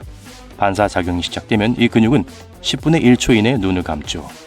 우리는 보라색, 파란색, 녹색, 노란색, 노란색, 빨간색만 인식합니다. 다른 모든 색은 이 3가지의 조합이에요. 사람마다 약간의 시력 차이가 있기 때문에 사람의 눈이 인식하는 조합의 수를 계산하는 것은 불가능합니다. 하지만 평균적으로 약 100만 개의 조합이 존재해요. 위는 최대 1.9리터의 액체, 즉 콜라 한 병을 통째로 담을 수 있는 엄청난 용량을 가지고 있습니다. 음식이 위장에 내려가기 전에 치아로 처리되기 때문에 얼마나 많은 단단한 음식을 위장에 넣을 수 있는지 추정하기는 매우 어려워요. 칠면조 한 마리를 넣을 공간은 충분하지 않지만 적당한 크기의 닭고기는 들어갈 수 있을지도 몰라요. 그리고 할머니가 말씀하신 것처럼 아이스크림을 먹을 공간은 항상 있고요. 이제 콜라, 치킨, 아이스크림으로 가득 찬 배가 어디 있는지 보여주세요. 아, 거기 말고요. 저기 갈비뼈 사이에 숨어 있어요. 배는 창자로 가득 차 있고요. 인체는 완벽하게 균형 잡힌 기계죠? 글쎄요, 제 몸은 아닌 것 같은데요. 일반적으로 모든 신체 부분이 원활하게 작동하여 우리가 번성하고 살아있는 상태를 유지합니다. 숨쉬고 걷고 말하고 인류를 발전시키는 기발한 아이디어를 떠올리는 등 일상적인 활동을 하는 데 있어 각 기관은 필수적입니다. 하지만 정말 그럴까요? 이 모든 신체 기관이 정말 필요한 것일까요? 아니면 이 기묘한 진화 게임에서 그냥 남게 된 고대 유물일까요? 사랑니를 예로 들어보겠습니다. 제 사랑니는 다 뽑았어요. 사랑니는 입 뒤쪽에 붙어있는 치과에 가게 만드는 치아들이에요. 세 번째 어금니라고도 불리는 이 치아는 음식을 씹는 데 사용할 수 있지만 많은 사람이 불필요하다고 생각합니다. 전 세계 인구 중 약 22%는 사랑니 4개를 모두 갖고 있지 않아요. 사랑니는 자랄 때 매복될 가능성이 높으며 이는 턱뼈에 끼어 잇몸을 제대로 통과하지 못한다는 걸 의미합니다. 우리 턱이 너무 작아서 여분의 치아를 수용하지 못하는 경우가 많기 때문이에요. 일부 똑똑한 과학자들은 그 이유가 시간이 지남에 따라 턱이 더 작아지도록 진화했기 때문이라고 생각합니다. 최근의 증거에 따르면 어렸을 때 먹는 음식도 원인이 될 수 있지만 확실하게 알기는 어려워요. 생채소나 견과류처럼 씹기 힘든 음식을 씹으면 턱의 성장이 촉진되는 반면 부드러운 가공식품을 먹으면 턱의 성장이 둔화될 수 있습니다. 그러면 뒷니가 들어와서 제 역할을 할 공간이 거의 남지 않죠. 미래에는 이가 완전히 사라질까요? 우리 인간 포유류는 두고 봐야 할 것 같습니다. 이제 코의 비밀 도구라고 불리는 보습코 기관에 대해 이야기해 보겠습니다. 설치류와 다른 포유류는 페로몬이라는 화학 신호를 사용하여 서로 소통할 수 있는 놀라운 능력을 가지고 있습니다. 그리고 그거 아세요? 설치류는 후각기관 또는 VNO라는 특별한 기관을 가지고 있어 페로몬을 감지하는 데 도움을 줍니다. 대부분의 성인 인간은 코에 VNO와 유사한 것을 가지고 있지만 이는 기본적으로 쓸모없는 잔재라는 것이 밝혀졌어요. 신경과학자들은 심지어 이 기관의 해부학적 구조를 살펴보면 다른 포유류의 유사한 기관과 세포를 볼 수 없다고 말합니다. 또한 인간의 이 기관은 뇌와도 소통하지 않는 것으로 보여요. 나쁜 소식만 있는 건 아니에요. 인간의 VNO는 거의 쓸모가 없지만 일부 페로몬에 반응할 수 있는 것으로 보여요. 인간은 이 기관을 진화의 할 일 목록에 계속 추가할까요? 현재로서는 아마도에 속할 것 같습니다. 꼬리가 있는 동물은 여러 가지 이유로 꼬리가 필요해요. 어떤 동물은 균형을 잡기 위해, 어떤 동물은 탐색을 위해, 어떤 동물은 잠재적인 파트너를 끌어들이기 위해 꼬리가 필요합니다. 하지만 인간도 엄마 뱃속에서 태어난 지 몇 주밖에 되지 않았을 때 꼬리가 있다는 사실 알고 계셨나요? 네, 척추뼈로 이루어진 작은 꼬리가 있습니다. 하지만 성장하면서 꼬리는 마술처럼 사라지고 든든한 꼬리뼈만 남게 되죠. 인간과 유인원은 다른 영장류와 달리 꼬리가 없다는 점에서 독특합니다. 유인원이 왜 꼬리를 잃었는지는 미스테리지만 꼬리가 군중 속에서 우리를 돋보이게 할 거라는 점에는 모두 동의할 거예요. 하지만 어쩌다 한 번씩 인간은 꼬리의 흔적을 가지고 태어납니다. 귀엽죠? 하지만 꼬리에는 척추뼈가 없고 때때로 척추의 까다로운 상태와 관련이 있을 수 있으니 너무 흥분하지 마세요. 어느 쪽이든 이 꼬리는 일반적으로 무해하며 빠른 수술로 쉽게 제거할 수 있습니다. 그리고 솔직히 말해서 꼬리가 필요하지도 않아요. 팔과 다리만 있으면 돌아다닐 수 있는데 꼬리가 왜 필요하겠어요? 게다가 꼬리가 뒤쪽으로 튀어나온 상태에서 맞는 바지를 찾는다고 상상해보세요. 보기 좋지 않죠. 앞으로 인간이 꼬리를 필요로 할 가능성은 거의 없으니 미래 세대에는 꼬리뼈도 작뼈를 구할 것 같네요. 인간은 또한 눈 안쪽 모서리에 반월주름이라는 재미있는 작은 주름이 있습니다. 기본적으로 고릴라 및 기타 영장류와 같은 일부 동물에서 여전히 발견되는 세 번째 눈꺼풀의 흔적입니다. 하지만 재밌는 사실은 우리의 가까운 친척인 침팬지에게도 쓸모없어 보이는 이 작은 주름이 있다는 거예요. 따라서 이 눈의 특이한 점은 우리만이 아닙니다. 특이한 막에 대해 말하자면 이 막은 먼지와 습기로부터 눈을 보호하거나 포식자로부터 홍채를 숨기는 등 다양한 동물에서 다양한 기능을 수행합니다. 일부 종은 물속이나 지하에 있을 때 투명한 막을 통해 볼 수도 있습니다. 인간이 왜 세 번째 눈꺼풀을 잃게 되었는지는 여전히 미스테리입니다. 서식 환경과 눈의 생리학이 변화하면서 눈꺼풀이 불필요해졌을 수도 있고 세 번째 눈꺼풀을 갖기에는 너무 멋지게 진화했을 수도 있습니다. 누가 알겠어요. 흔적이 남아있는 장기가 있든 없든 미래의 인간이 어떤 모습일지 상상해보는 것은 흥미로운 일입니다. 라이프 스타일의 변화로 인해 많은 장기가 쓸모 없어졌어요. 미래에는 어떤 모습이 될지 살짝 엿보고 싶으신가요? 같은 맥락에서 문자손이라는 개념에 대해 들어보셨나요? 휴대폰이나 노트북에 타이핑하는데 너무 많은 시간을 보내다 보면 손이 집게손처럼 쥐가 나기 시작합니다. 이는 기술이 발달한 이 세상에서 신체를 관리하지 않으면 일어날 수 있는 신체적 변화 중 하나에 불과합니다. 하지만 손만 영향을 받는 건 아닙니다. 기기를 계속 그 각도로 들고 있으면 팔꿈치가 90도로 굽어지고 산만함과 정보 과부하로 인해 뇌가 작아질 수도 있습니다. 여러분이 무슨 생각을 하는지 잘 알아요. 기술을 포기하고 석기 시대로 돌아갈 수는 없잖아요. 맞습니다. 그럴 필요는 없습니다. 하지만 잠재적인 부정적인 영향을 인식하고 그 피해를 줄이기 위한 조치를 취해야 하죠. 그래서 디자이너 팀은 창의적인 노력을 기울여 스마트폰, 노트북 및 기타 유형의 매니아적인 기기를 끊임없이 사용하면서 신체가 변화한 미래인간 민디를 선보였습니다. 민디의 과장된 변화가 우리의 미래가 아닐 수도 있지만 그 뒤에 숨어있는 우려는 현실이죠. 그렇다면 어떻게 해야 할까요? 한 가지 제안은 정기적으로 화면에서 휴식을 취하고 다리를 약간 스트레칭하는 것입니다. 사무실 요가나 댄스 파티를 통해 혈액순환을 촉진하는 것도 좋습니다. 기술을 완전히 포기할 필요는 없지만 기술이 우리의 몸과 마음에 미치는 영향을 염두에 두어야 합니다. 앞으로 몇 년 후에는 우리 몸집이 더 작아질지도 몰라요. 한 과학자는 우리 몸이 작아지면 에너지가 덜 필요해져 점점 더 인구가 밀집되는 지구에서 매우 유용할 것이라고 말합니다. 수렵 채집 생활을 하던 시절과 지금 우리의 삶이 얼마나 달라졌는지 생각해보면 재밌어요. 그 당시에는 매일 소수의 사람들과만 교류해야 했어요. 하지만 지금은 사람들의 이름을 기억하는 것이 매우 중요한 특성이 되었으며 심지어 우리가 더 잘할 수 있는 능력이 될 수도 있습니다. 아니면 기술이 실제로 우리의 진화에 중요한 역할을 할 수도 있습니다. 과학자들은 언젠가 사람의 이름을 기억하는 데 도움이 되는 임플란트를 뇌에 이식할 수 있다고 믿습니다. 마치 생물학적 전화번호부를 우리 몸에 직접 이식하는 것과 같죠. 정말 멋지지 않을까요? 어쩌면 미래에는 눈에 보이는 기술이 우리 외모의 일부가 될지도 몰라요. 다양한 색상과 비주얼을 볼 수 있는 인공눈을 가진다고 상상해보세요. 화성에 식민지를 건설하면 우리가 어떤 모습일지는 말할 것도 없습니다. 중력이 낮아지면 우리 몸은 다양한 방식으로 변화할 수 있습니다. 네안데르탈린의 조상처럼 팔과 다리가 더 길어지거나 채모가 보온성을 가질 수도 있어요. 모델을 뒷받침할 정확한 데이터 없이는 미래에 우리가 어떤 모습일지 정확히 예측하기 어렵지만 이러한 변화가 흥미로울 거라는 사실을 덧붙이고 싶네요. 이제 더 이상 덧붙일 수가 없어요. 벌써 너무 말을 많이 했거든요. 남극으로 가요. 바쁘지 않잖아요. 따뜻하게 입는 거 잊지 마세요. 끝없이 펼쳐진 순백의 평원과 얼음 한가운데에 도착했습니다. 어떤 곳에서는 기온이 영하 57도까지 떨어지기도 합니다. 머그잔에 뜨거운 물을 부으면 고드름 모양으로 떨어질 정도로 추운 날씨죠. 하지만 이 추위는 절대 0도의 정의에 비하면 뜨거운 거예요. 과학자들은 절대 0도를 0이 가장 낮은 지점인 켈빈 온도로 측정합니다. 그렇기 때문에 이 온도보다 더 추운 건 없습니다.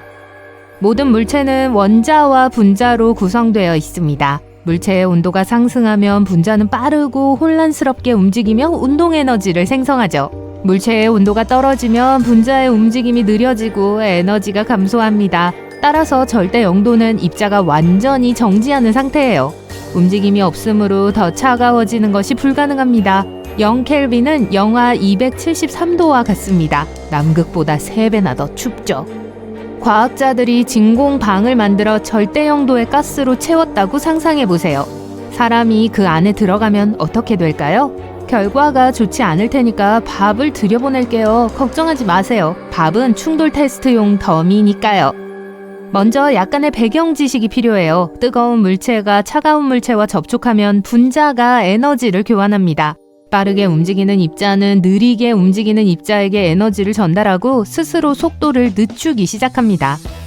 따라서 동등한 교환이 일어나고 온도가 균등해집니다.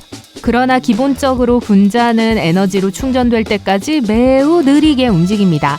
동시에 가열된 물체가 있는 경우 냉각하려면 더 많은 에너지가 필요하죠. 네, 약간 혼란스럽기 때문에 재밌는 부분으로 가볼게요. 절대 0도에 도달하면 모든 분자가 느려지기 시작하기 때문에 몇 초 안에 얼어붙을 거예요. 하지만 몸은 어떻게 될까요? 그럼 충돌 테스트 더미 밥의 내부로 모험을 해볼게요. 첫째, 가장 추운 곳에서는 혈관이 좁아집니다. 우리 몸은 얼어붙은 부위의 혈액을 간, 신장, 심장, 뇌와 같은 중요한 기관으로 분배합니다. 마치 비상모드와 같죠. 마네킹의 몸은 덜 중요한 부위에는 에너지와 혈액을 가져다가 가장 중요한 부위에 저장합니다. 그러면 가장 무서운 일이 시작됩니다. 우리 몸은 수십억 개의 세포로 구성되어 있습니다. 분자가 차가운 온도와 접촉하면 속도가 느려지고 얼어붙습니다. 얼린 상태의 물이 어떻게 되는지 기억하시나요? 냉동실에서 병을 꺼내 실온에서 해동합니다. 몇 시간 후에 액체의 양이 감소하는 것을 볼 수 있습니다. 그리고 물이 얼면 부피가 증가합니다. 인체는 절반 이상이 물로 구성되어 있어요. 따라서 마네킹 내부의 세포는 날카로운 얼음 결정으로 덮여 세포의 내부 구조가 파괴됩니다. 더미 근육과 혈관이 찢어집니다. 피부는 진한 파란색으로 변하고 혈액은 정맥에서 얼어붙습니다. 몇 초 더 지나면 더미가 완전히 얼어붙습니다. 절대 영도의 온도는 모든 내부 기능을 중지시킵니다. 밥은 시원한 걸 좋아한다고 했지만 이건 좀 심하네요. 한편 분자는 살아있는 물체에만 있는 것이 아닙니다. 입자는 어디에나 존재하며 절대 영도 입자에도 영향을 미치죠. 빛의 광선은 에너지가 가장 낮은 위치에 도달합니다. 광자는 속도가 느려지고 더 이상 빛의 속도로 움직일 수 없습니다. 이제 실험을 끝낼 시간입니다. 뭔가 잘못됐어요. 그리고 이야기는 환상 속 가상의 이야기가 됩니다. 과학자들은 분자를 움직일 수 없습니다. 그리고 주변에 움직이는 입자들이 에너지를 주지 않아요. 어떤 이유에선지 기체는 에너지를 흡수할 수 없습니다. 정지된 분자는 다른 분자의 속도를 늦춥니다. 기체는 진공실 벽을 통과하여 연쇄 반응을 시작합니다. 분자가 하나씩 얼어붙습니다. 마치 낮잠을 자고 그 잠을 통해 주변의 모든 물질을 충전하는 것과 같습니다. 가스 영역이 확장되고 있어요. 실험실 벽, 문, 창문이 얼어붙었습니다. 과학자들은 얼음으로 덮여 있습니다. 그런 다음 구름이 건물 밖으로 나갑니다. 마치 계속 커지고 커지는 흰 반점처럼요. 태양광선은 그곳에 도달하지만 내부로 너무 빨리 이동할 수 없습니다. 영은 풀, 나무, 도로, 자동차를 감싸고 있습니다. 과학자들은 도시 전체가 절대 영도의 구름 속으로 들어가자마자 경보를 울리기 시작합니다. 움직이는 분자의 정지는 너무 빨리 일어나기 때문에 얼음 결정이 생체의 피부와 신체를 손상시킬 시간이 없습니다. 얼어붙는 것이 아니라 기존의 생명을 취소하고 있어요. 산소와 이산화탄소 분자가 얼어붙습니다. 공기가 더 조밀해집니다. 여기 한 남자가 점프 상태에서 얼어붙어서 공중에 떠 있어요. 얼어붙은 새는 계속 공중에 매달려 있습니다. 추운 지역 내부의 사물은 3D 그림과 비슷합니다. 모든 것이 움직이지 않고 얼어붙었습니다. 마치 누군가가 일생일대 스크린샷을 찍어 프린트한 것 같습니다. 절대 영도의 구름이 계속 확산되는 동안 과학자들은 문제를 해결하기 위해 서두르고 있습니다. 가스는 사방으로 퍼져나가고 있습니다. 지구 전체를 삼키면 지구의 모든 화학적 과정이 멈출 거예요. 그리고 이런 과정이 없다면 우리 지구는 또 다른 우주 암석, 즉 시간에 갇힌 생명 없는 물질 조각이 될 거예요. 그러나 진정한 재앙은 지구 표면 전체를 뒤덮을 때가 아니라 지구의 중심부에 도달할 때 일어날 거예요. 이것은 지구를 파괴할 에너지 방출로 이어질 수 있습니다. 아마도 핵은 절대 영도에 저항할 수 있을지도 몰라요. 하지만 그런 일이 일어나기를 기다리지 않을 거예요. 차가운 가스가 화산과 만납니다. 용암이 슉슉 소리를 내며 흐르다가 얼어붙어요. 검은 증기구름이 공중으로 솟구칩니다. 차가운 구름이 화산 안으로 침투합니다. 차가운 온도와 뜨거운 온도의 충돌로 에너지가 방출됩니다. 화산이 폭발하면서 불덩이가 아닌 얼어붙은 마그마에 날카로운 고드름을 발사합니다. 한편 지구 곳곳에 폭우가 내리기 시작합니다. 따뜻한 공기가 차가운 공기와 충돌하면 밀도가 낮아져 멀리 이동합니다. 액체는 대기 중에 나타나고 구름을 형성합니다. 따라서 거대한 구름이 지구의 한 부분을 얼리는 동안 비구름이 다른 부분을 적시게 돼요. 그리고 이제 과학자들이 마침내 해결책을 찾았습니다. 0켈빈 온도를 멈출 수 있는 분자 구조가 변경된 가스를 만들었습니다. 물을 가열하고 있다고 상상해보세요. 물 분자의 운동 에너지가 강할수록 물은 더 뜨거워집니다.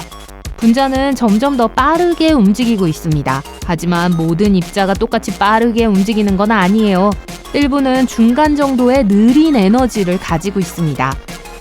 또한 분자의 에너지가 낮은 상태일 가능성이 더 높습니다. 즉, 뜨거운 물에서는 소수의 입자만 매우 빠르게 움직입니다. 이러한 저전하 및 고전하 입자의 분포를 볼츠만 분포라고 해요. 이 분포는 어디에나 존재해요. 뜨거운 물체와 차가운 물체 모두에서요.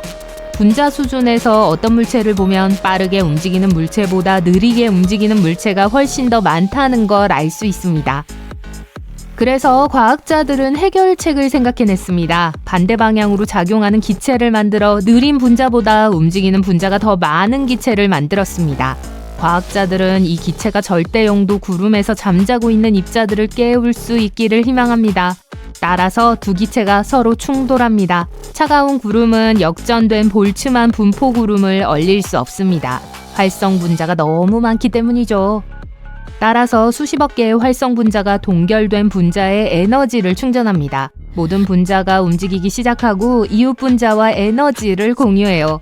가스 구름 안의 물체가 깨어나기 시작합니다. 사람들은 서서히 정신을 차립니다.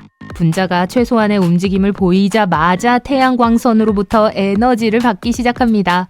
입자 움직임은 두 가스 구름 사이에 균등하게 분포되고 생명은 정상으로 돌아갑니다. 분자 질서가 회복됐어요. 맞아요. 우리의 작은 우화는 현실성이 없지만 행복한 결말을 맞이해요. 결론부터 말씀드리자면 걱정하지 마세요. 과학자들은 인위적으로 절대 영도를 만들었고 자연적으로 절대 영도는 발생하지 않습니다.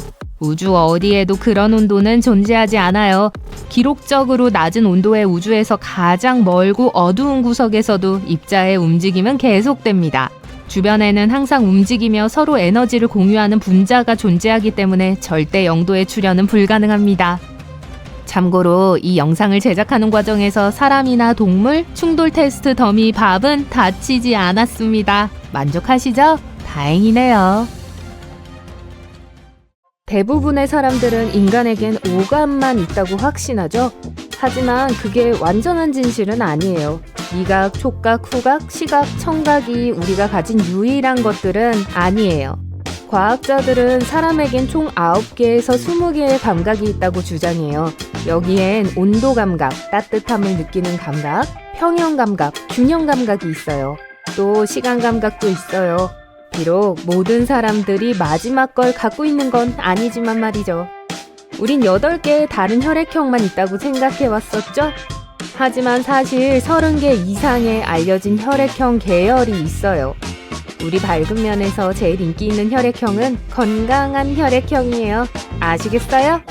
지방을 450g을 얻을 때마다 여러분은 몸에 산소와 영양분을 공급하기 위해 1.6km의 새로운 혈관을 생성해요. 위는 스스로를 소화시키지 않기 위해 6일마다 새로운 내벽을 만들어내요. 신경세포는 초당 1000개의 신경자극을 전달해요. 시속 1.6에서 431km로 여행하죠. 우리의 DNA에는 10만 개의 바이러스가 들어있어요. 과학자들은 1억 년 전으로 거슬러 올라가는 것을 발견했죠.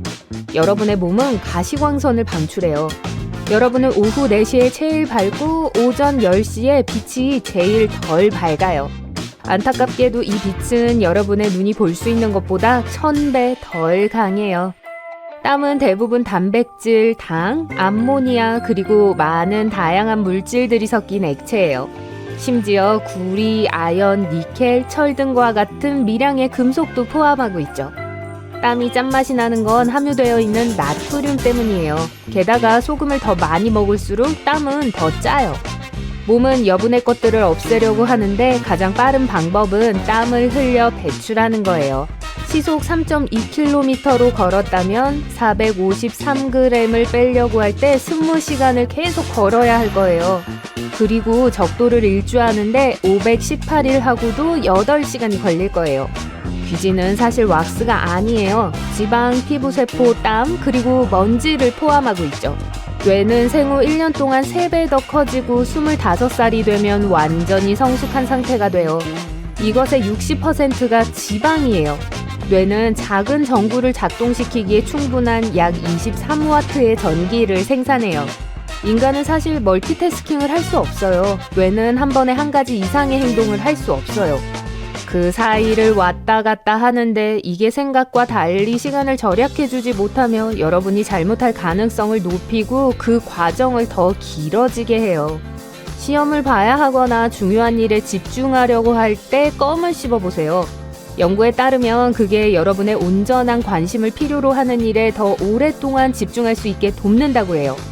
연구에선 심지어 그게 카페인보다 더 좋은 시험 보조제라고 해요. 껌에는 특별한 게 없지만 씹는 행위가 여러분의 뇌를 깨워요. 하지만 효과는 길지 않아요. 20분 정도예요. 인간의 배아는 3개월이면 지문이 생겨요. 뼈는 콘크리트보다 4배 더 단단해요. 몸에서 가장 강한 뼈는 대퇴골이에요. 성인 몸무게의 30배까지 지탱할 수 있어요. 더욱 말도 안 되는 건 우리의 뼈가 복합물질로 이루어져 있는데 그 뜻은 뼈들이 동시에 단단하면서 탄력이 있다는 걸 의미해요. 햇볕에 타는 것은 방사선 피폭의 결과예요. 신체의 자연 방어 메커니즘이 자외선과 싸우다가 압도당하게 되면 결과적으로 햇볕에 타게 되는 독성 반응이 일어나요. 소름은 우리 조상들이 남긴 진화적인 반사작용이에요. 아드레날린의 방출이 조상들의 털을 서게 했고 그게 다가오는 포식자들에게 더 무서워 보였죠. 몸은 매일 0.47에서 1.41리터의 타액을 생산해요. 그게 음식을 소화하고 감염을 물리치도록 도와주죠. 또 입 안에 많은 박테리아가 있어요. 네, 사람의 입에 있는 평균 박테리아 양은 지구에 사는 사람들의 수와 거의 비슷해요.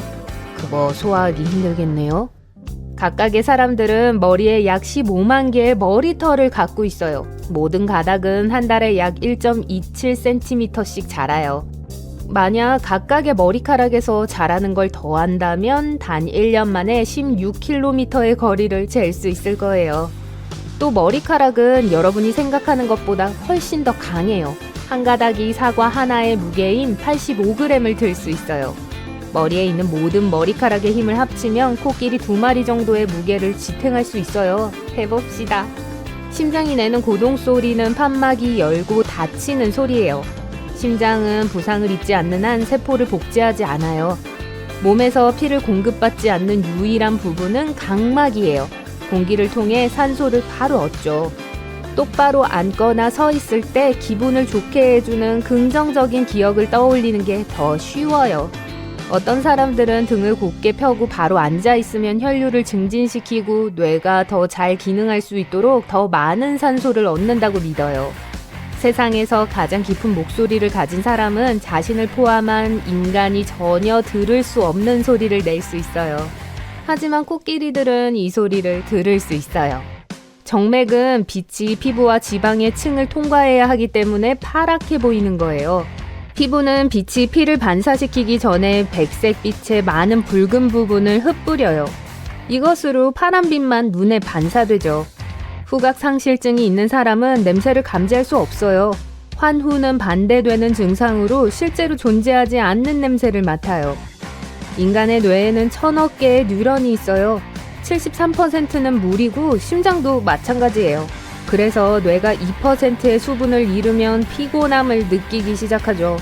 또 기억력을 악화시키고 주의력을 짧게 만들며 기분을 처지게 만들죠. 파란 눈을 가진 걸로 알려진 가장 오래된 사람은 7000년 전 석기 시대에 살았어요. 여러분의 오른쪽 신장은 간을 위한 공간을 만들어줘야 하기 때문에 더 작고 왼쪽 신장보다 더 낮게 위치해 있을 거예요. 그나저나 뇌는 여러분이 물을 너무 적게 또는 너무 많이 마시지 못하게 해요. 어떤 액체를 삼킨 후 입과 목은 뇌에게 물을 그만 마시라고 알리는 신호를 보내기 시작해요. 그렇지 않으면 액체가 여러분의 세포에 도달하는 10분에서 60분 동안 물을 계속 마시게 될 거예요. 여러분 눈은 단 13mC초에도 뭔가를 볼 수 있고 뇌는 이미 이 이미지를 처리했을 거예요. 평균 눈 깜빡임은 100에서 400mC초까지 지속돼요. 비록 몸에서 제일 강한 근육은 아니지만 혀는 절대 지치지 않아요. 그건 혀가 만들어져 있는 방식 때문이에요. 8개의 뒤섞인 근육으로 이루어져 있어요. 혀는 끝이 뼈와 연결되어 있지 않은 유일한 근육이에요. 다른 근육들은 양쪽 끝에 2개의 뼈가 붙어 있는데 그런 식으로 우리가 당기고 움직임을 만들기 때문이에요. 입에는 약 700종의 다양한 박테리아가 있어요. 그곳에는 60억 마리 이상이 살고 있어요. 피부는 제일 큰 장기예요. 목욕 타월 2장의 표면적을 덮을 수 있죠. 몸무게의 약 16%를 차지하며 크기는 약 2.043제곱미터예요. 만약 여러분이 하루에 8시간 동안 분당 60개의 단어를 입력했다면 인간 게놈을 입력하는 데는 50년이 걸릴 거예요. 더위 속에 있으면 금방 피곤해져요. 이것은 몸이 스스로를 시원하게 유지하려고 정말 열심히 노력하고 있기 때문에 일어나는데 이걸로 추가적인 일을 많이 하게 되죠. 그래서 여러분이 육체적으로 힘든 일을 하지 않아도 지치고 피곤하게 돼요. 몸에는 78개의 장기가 있지만 그중 오직 5개만이 생존에 필수적이에요. 뇌, 간, 심장, 폐, 그리고 심장. 혼이 울려요. 밤 11시에 급한 건가 봐요. 근데 집안의 모든 기기들은 조용하네요. 울리고 있는 건 여러분의 귀예요. 여러분은 쉿거리는 소리, 휘파람, 윙윙거리는 심지어 포효하는 소리도 들을 수 있어요. 하지만 이 모든 소음에는 외부 소스가 없어요. 그래서 팬텀 사운드라고 알려져 있죠. 이것은 한쪽 귀나 양쪽 귀에서 지속적으로 또는 가끔씩 발생할 수 있어요. 주로 아무것도 여러분의 주위를 산만하게 하지 않는 밤에 가장 뚜렷하죠. 여자는 남자보다 혀 표면에 더 많은 미뢰를 갖고 있어요. 이건 35%의 여자들과 15%의 남자들만이 절대 미각을 가진 이유 중 하나예요. 이 사람들은 다른 누구보다 맛을 더 강하게 느끼는 사람들이에요. 왼손잡이들은 대개 왼쪽으로 씹는 걸 선호하고 오른손잡이들은 맞아요. 오른쪽으로 씹어요. 지문이 손상되어도 똑같은 독특한 패턴으로 다시 자랄 거예요. 숨 쉴 때 하나의 펜은 여러분이 흡입한 산소의 5%만 사용해요. 좀 크게 말해주실래요? 방금 피자 한 판을 다 먹었어요. 배부르게 먹고 나면 청력이 좀 떨어지는 경향이 있습니다. 소화가 이루어지는 동안 혈류의 대부분은 위로 향하고 나머지 다른 기관으로부터 멀어져 갑니다. 그러니까 다음에 좋아하는 밴드의 라이브 콘서트에 갈 때는 청력을 완벽하게 유지하기 위해 꼭 가벼운 식사를 하세요. 위와 왼쪽 신장 위에는 일부를 제거하면 다시 자랄 수 있는 마법의 기관이 있습니다. 간은 새로운 간세포를 만들면서 스스로 재생될 수 있어요. 간세포는 간이 손상되면 증식하기 시작합니다. 손상의 심각성에 따라 완전히 재생될 수 있는지 여부와 재생에 걸리는 시간이 결정돼요. 잠을 안 자는 것과 음식을 안 먹는 것 어느 것이 몸에 더 해로울까요? 수면 부족이 더 위험하다는 것이 밝혀졌습니다. 휴식을 취하지 않으면 몸은 훨씬 더 많은 위험에 노출되기 때문이에요. 24시간 동안 잠을 안 자면 기억력에 문제가 생기기 시작하고 집중하기가 어려워질 수 있습니다. 17시간 동안 잠을 안 자면 피곤해지고 어지럽고 짜증나고 긴장되고 더 감정적이 되기 시작해요. 낮잠이 필요해요. 통증 수용체도 더 민감해지는데 이것은 실제보다 통증이 더 심하게 느껴진다는 의미입니다.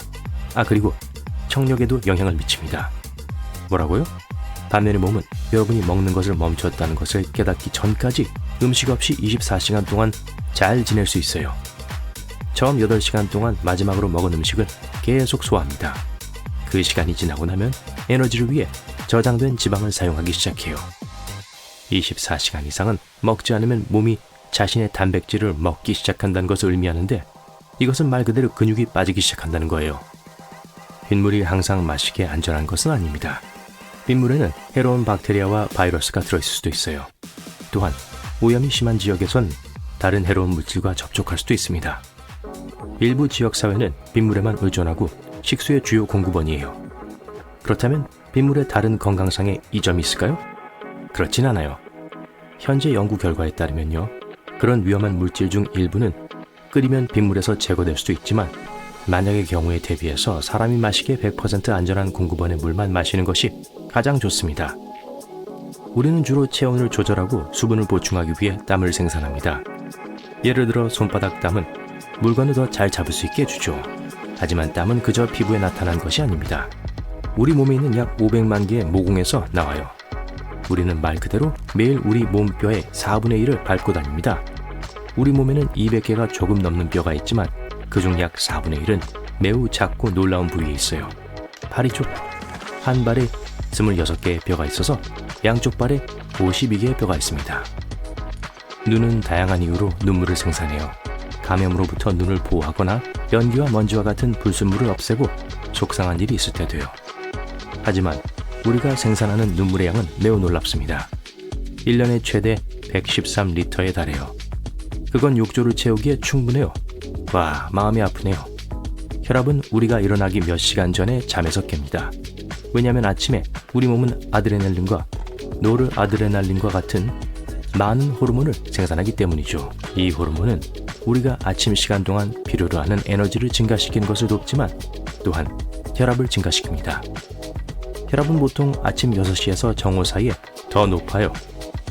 밤에는 보통 잠을 자고 신체적인 활동을 잘하지 않기 때문에 혈압은 20%까지 떨어집니다. 몸속의 중요한 액체에 대해 말하자면 혈액은 전체 몸무게의 약 10%를 차지해요. 체중이 대부분 근육, 저장된 지방 그리고 뼈로 구성되어 있다고 생각하는 경향이 있지만 그 외에도 훨씬 더 많은 것이 있습니다. 건강한 성인의 경우 뼈는 전체 몸무게의 15%를 차지해요. 약 40에서 45%는 근육, 약 15%는 지방, 나머지는 피부, 힘줄, 머리카락 같은 것입니다. 계산을 해볼게요. 네, 100%가 되네요. 폐는 서로 비슷하긴 하지만 쌍둥이는 아니에요. 둘이 같은 크기나 모양이 아니기 때문입니다. 오른쪽 폐는 더 크고 무거워요.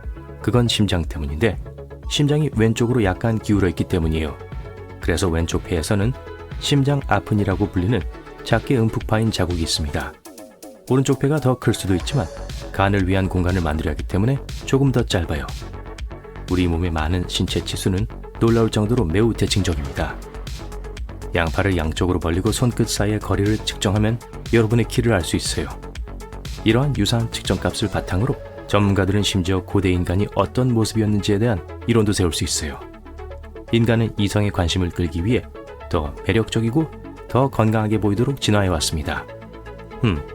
게다가 두 다리로 걷도록 진화했기 때문에 대칭적인 특징은 균형을 이루어서 최소한의 에너지로 움직일 수 있도록 도와줍니다. 인간은 후각에 관한 한 자연에서는 최고는 아니지만 우리 코는 약 1조 개의 다른 냄새를 맡을 수 있습니다. 과학자들은 여전히 이 주제에 대해 연구를 수행하고 있으며 그 수가 훨씬 더 많을 수도 있다고 믿고 있어요. 일부 개 품종은 우리보다 10,000배에서 10만 배 정도 더 많은 냄새를 구별할 수 있는데 동물의 세계에서 가장 뛰어난 후각을 가지고 있는 것은 무려 10,000개 이상의 후각 수용체 유전자를 가진 코끼리입니다. 반면에 인간과 침팬지는 400개 미만이에요. 우리는 새끼손가락을 가장 연약한 손가락이라고 생각하는 경향이 있지만 생각보다 더 많은 힘을 가지고 있어요. 새끼손가락이 없거나 다쳤을 경우 전체 소나기 힘의 강도가 최대 33%까지 감소할 수 있습니다. 우리 위에 있는 액체는 염산, 염화칼륨, 염화나트륨으로 이루어졌고 우리가 생각할 수 있는 레몬, 파인애플, 토마토와 같은 어떤 산성식품보다 훨씬 더 강력합니다. 건강한 위산의 pH는 1에서 3 사이예요. 생각해보면 그건 배터리산보다 약간 낮은 수준이에요. 우리 머리카락 가닥도 매우 강해서 인간이 만든 재료에 대한 내성의 그 성질을 복제하기 위한 연구가 수행되고 있습니다. 건강한 머리카락은 12톤까지 견딜 수 있어요. 그것은 케라틴이라고 불리는 머리카락 가닥에 있는 단백질 때문인데 그것은 손톱과 피부에도 있어요. 약 3분의 1의 사람만이 완벽한 시력을 가지고 있습니다. 생각하는 것보다 훨씬 많은 사람들이 안경과 콘택트 렌즈를 사용해서 거의 66%를 차지해요. 게다가 시력은 나이가 들수록 나빠집니다. 우리가 태어났을 때 머리는 전체 몸 길이의 4분의 1에 달합니다. 25살이 되면 머리는 몸의 8분의 1밖에 되지 않을 수 있어요. 왜냐하면 머리는 나이가 들어도 크기가 많이 변하지 않기 때문이에요. 몸의 나머지 부분, 주로 다리와 몸통에 비례해서 말이죠. 우리 뇌는 매우 강력한 컴퓨터이고 인간의 뇌세포 하나의 전체 브리테니커 백과사전보다 5배나 많은 정보를 담을 수 있습니다. 알고 계신가요? 아직 두뇌가 지원할 수 있는 정확한 데이터 양을 정확히 파악하지 못했지만 전자적인 측면에서 뇌의 저장 용량은 약 2500TB입니다. 비교하자면 900년 이상의 역사를 보관하고 있는 영국 국립문서보관소는 70TB에 불과해요. 아마도 그래서 뇌가 다른 장기에 비해 가장 많은 양의 산소가 필요한 걸 거예요. 혈류로 들어가는 총 산소량의 약 20%입니다. 두뇌가 우리 몸 질량의 겨우 2%를 구성한다는 사실을 염두한다면요. 우리의 정상적인 활동과 중력의 효과는 발목, 무릎, 엉덩이, 등, 목의 연골을 천천히 압박하게 만듭니다. 일단 하룻밤 쉬면 연골은 정상으로 돌아가요. 평균적으로 늦은 밤보다 아침에 약 1cm 키가 더 커요. 아침에는 약간 늘어나죠. 여러분은 원숭이만큼 털이 많아요. 놀리려는 게 아니에요. 그리고 여러분의 질문은 독특하지 않아요. 귀를 막으면 더 잘 들을 수 있어요. 이건 사실일까요? 아니면 그저 잘못된 상식일까요? 사람이 거짓말을 하고 있을 때 코를 보면 탈로가 납니다. 이게 사실일까요?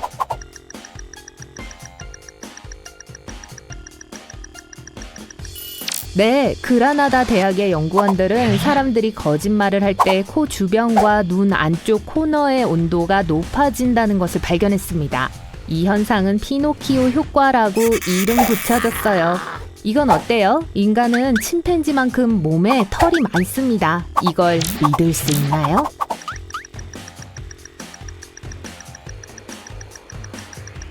놀랍게도 이건 사실이에요. 사람과 침팬지 혹은 비슷한 크기의 유인원의 털 수는 거의 같습니다. 유일한 차이점은 인간의 털은 꽤 가늘고 종종 색이 없다는 거예요. 그래서 진짜 털의 수를 확인하기가 어려워요. 양쪽 폐는 똑같아요. 합리적으로 들리지만 사실일까요?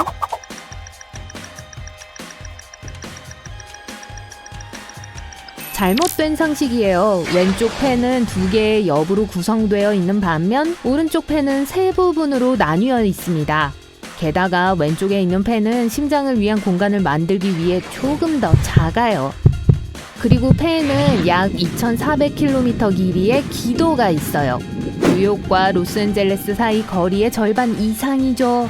폐에는 또한 3억 개 이상의 폐포, 작은 풍선 모양의 공기주머니가 있습니다. 전에 이걸 들어본 적이 있을 거예요. 당근이 시력을 더 좋게 만들어준다고요. 사실일까요? 거짓일까요?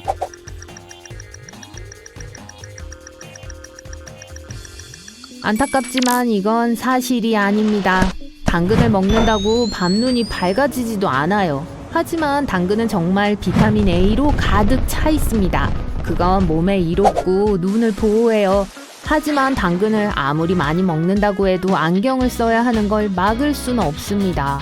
어떤 사람들은 태양을 볼 때 재채기를 해요. 정말일까요?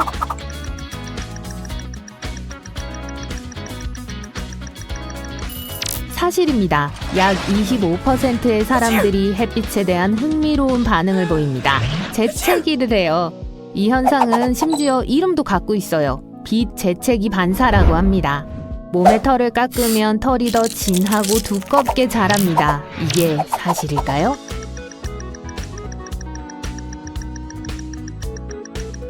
걱정 마세요. 거짓이에요. 털을 깎은 후의 굵기, 성장 속도, 심지어 색깔까지 변한 것처럼 보일 수 있습니다. 하지만 착각일 뿐이에요. 면도는 모낭의 끝을 뭉툭하게 만듭니다. 그래서 평소보다 더 거칠고 진한 색으로 보여요. 하지만 일단 털이 다시 자라나면 깎기 전과 똑같이 보이기 시작할 거예요. 사람마다 독특한 지문을 가지고 있어요. 이건 사실이겠죠?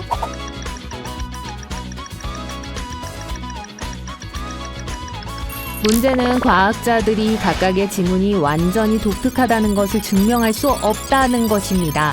사실인 것 같지만 확인하는 건 불가능해요. 가능성이 적긴 하지만 동일한 지문을 가진 사람들은 실제로 존재할 수도 있어요. 사람들은 5가지 이상의 감각을 가지고 있습니다. 그럴듯한 거짓일까요? 사실일까요?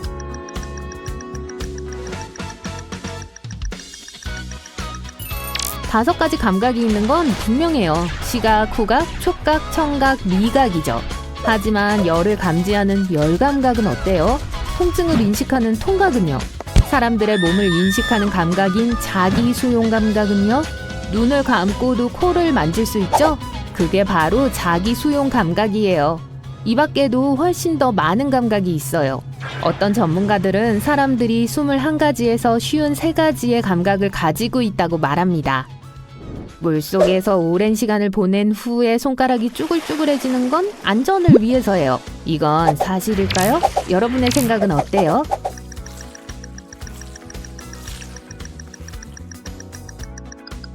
과학자들은 그렇게 믿고 있어요. 하지만 우선 손가락이 쭈글쭈글해지는 건 혈관이 좁아지기 때문입니다. 물속에 오래 있으면 신경계가 혈관을 수축시켜요. 몸은 혈액을 그 부위에서 멀리 보냅니다. 이런 혈액의 손실은 혈관을 더 가늘게 만들죠. 피부가 접히고 이상한 주름을 형성하기 시작해요. 과학자들은 100% 확신할 수는 없지만 이런 과정이 손과 발이 젖었을 때 더 잘 잡을 수 있도록 돕기 위한 것이라고 생각합니다. 사람들은 뇌의 10%만 사용합니다. 이게 거짓이면 얼마나 좋을까요?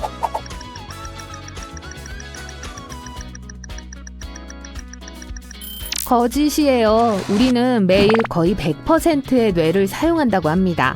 뇌는 우리가 잠든 동안에도 항상 활동해요. 자고 있을 때 더 높은 수준의 사고를 담당하는 전두피질과 주변을 감지하도록 돕는 영역들은 여전히 일을 하고 있습니다. 어떤 사람들에게 세상은 훨씬 더 밝게 보여요. 어떡해요?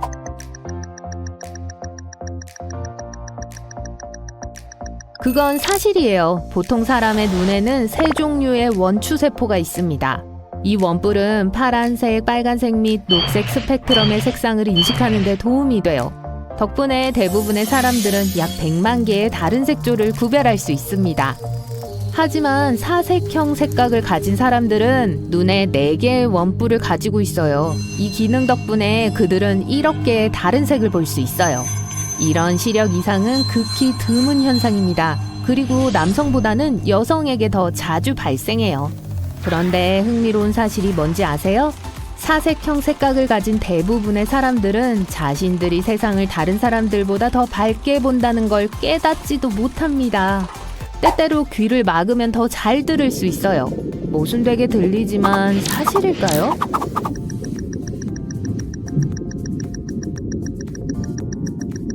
여러분이 시끄러운 곳, 예를 들어 클럽이나 콘서트에 있다면 친구들의 소리를 더 잘 들으려고 할 때 귀를 막아보세요.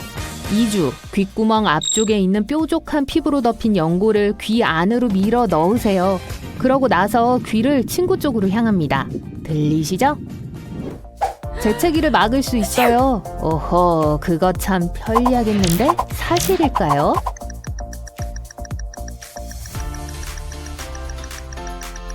사실이에요. 만약 재채기를 하고 싶지 않다면 콧날의 피부를 손가락으로 누르세요. 그렇게 하면 뇌는 경보 신호를 받습니다. 그건 즉시 재채기 반사를 포함한 다른 모든 과정에 제동을 걸어요. 자, 가장 좋아하는 시리즈 5편을 몰아보기 하고 잠은 나중에 보충할 거예요. 하지만 가능할까요?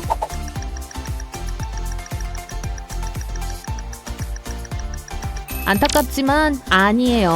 주말에 부족한 잠을 보충하거나 주중에 낮잠은 자려고 하겠지만 도움이 되지는 않을 거예요.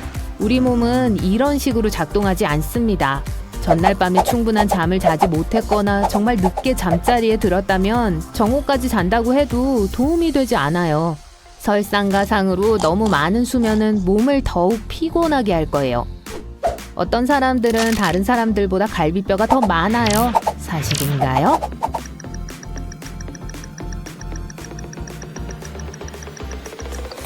네, 사실이에요. 대부분의 사람들은 12쌍의 갈비뼈를 가지고 있어서 총 24개가 있어요. 하지만 200명 중 1명은 25번째 갈비뼈를 가지고 있습니다. 그것은 경추라고 불리며 목의 밑부분, 쇄골 위에 형성됩니다. 몸의 왼쪽, 오른쪽 또는 양쪽에서 자랄 수 있어요. 여분의 갈비뼈가 있는 사람들은 아마도 이런 특이점을 전혀 모를 거예요. 여분의 갈비뼈가 완전히 형성되지 않고 얇은 조직 가닥처럼 보일 수 있기 때문입니다. 이런 경우 엑스레이로도 그걸 볼 수 없을 거예요. 수영하러 가기 전, 식사 후 적어도 30분은 기다려야 합니다. 글쎄요, 그럴듯하게 들리지만 사실일까요?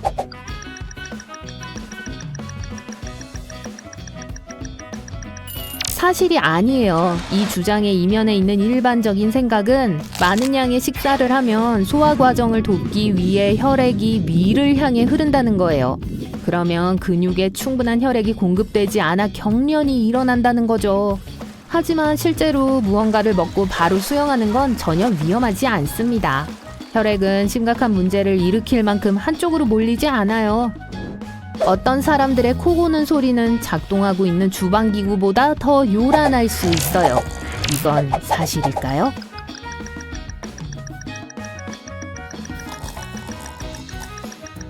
평균적으로 사람이 코를 골 때 소리는 60dB를 넘지 않는데 이것은 일반적인 대화 수준입니다.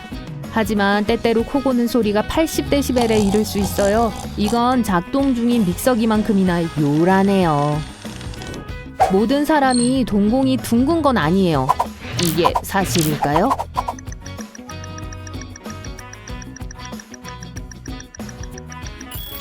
네, 10,000명 중 2명은 특이한 모양의 동공을 가지고 있습니다. 가장 일반적으로는 열쇠구멍과 비슷해요. 이런 증상을 콜로보마라고 하는데 흥미롭게도 어떤 사람들은 시력에 전혀 문제가 없어요. 거울에 비친 자신을 보세요. 네, 바로 눈을요. 양쪽 눈 안쪽 구석에 있는 작은 조직 보이죠? 자, 준비하세요. 사실 이건 한때 세 번째 눈꺼풀 또는 깜빡막이었어요. 예를 들어 오늘날 뱀이나 도마뱀에서 이걸 볼 수 있죠. 인간이 이 눈꺼풀을 완전히 성장시켰는지는 확실하진 않지만 세 번째 눈꺼풀은 다른 두 눈꺼풀과 같은 목적으로 사용되었어요. 이 막은 우리가 갖고 있는 두 개의 눈꺼풀만큼 두껍지 않았고 시야를 방해하지 않고도 눈을 촉촉하게 할 수 있었어요. 지금 현재 우리에게 남은 건 눈 한 구석에 있는 이 작은 주름뿐이에요. 그리고 아마도 미래에 이걸 완전히 잃게 될 거예요.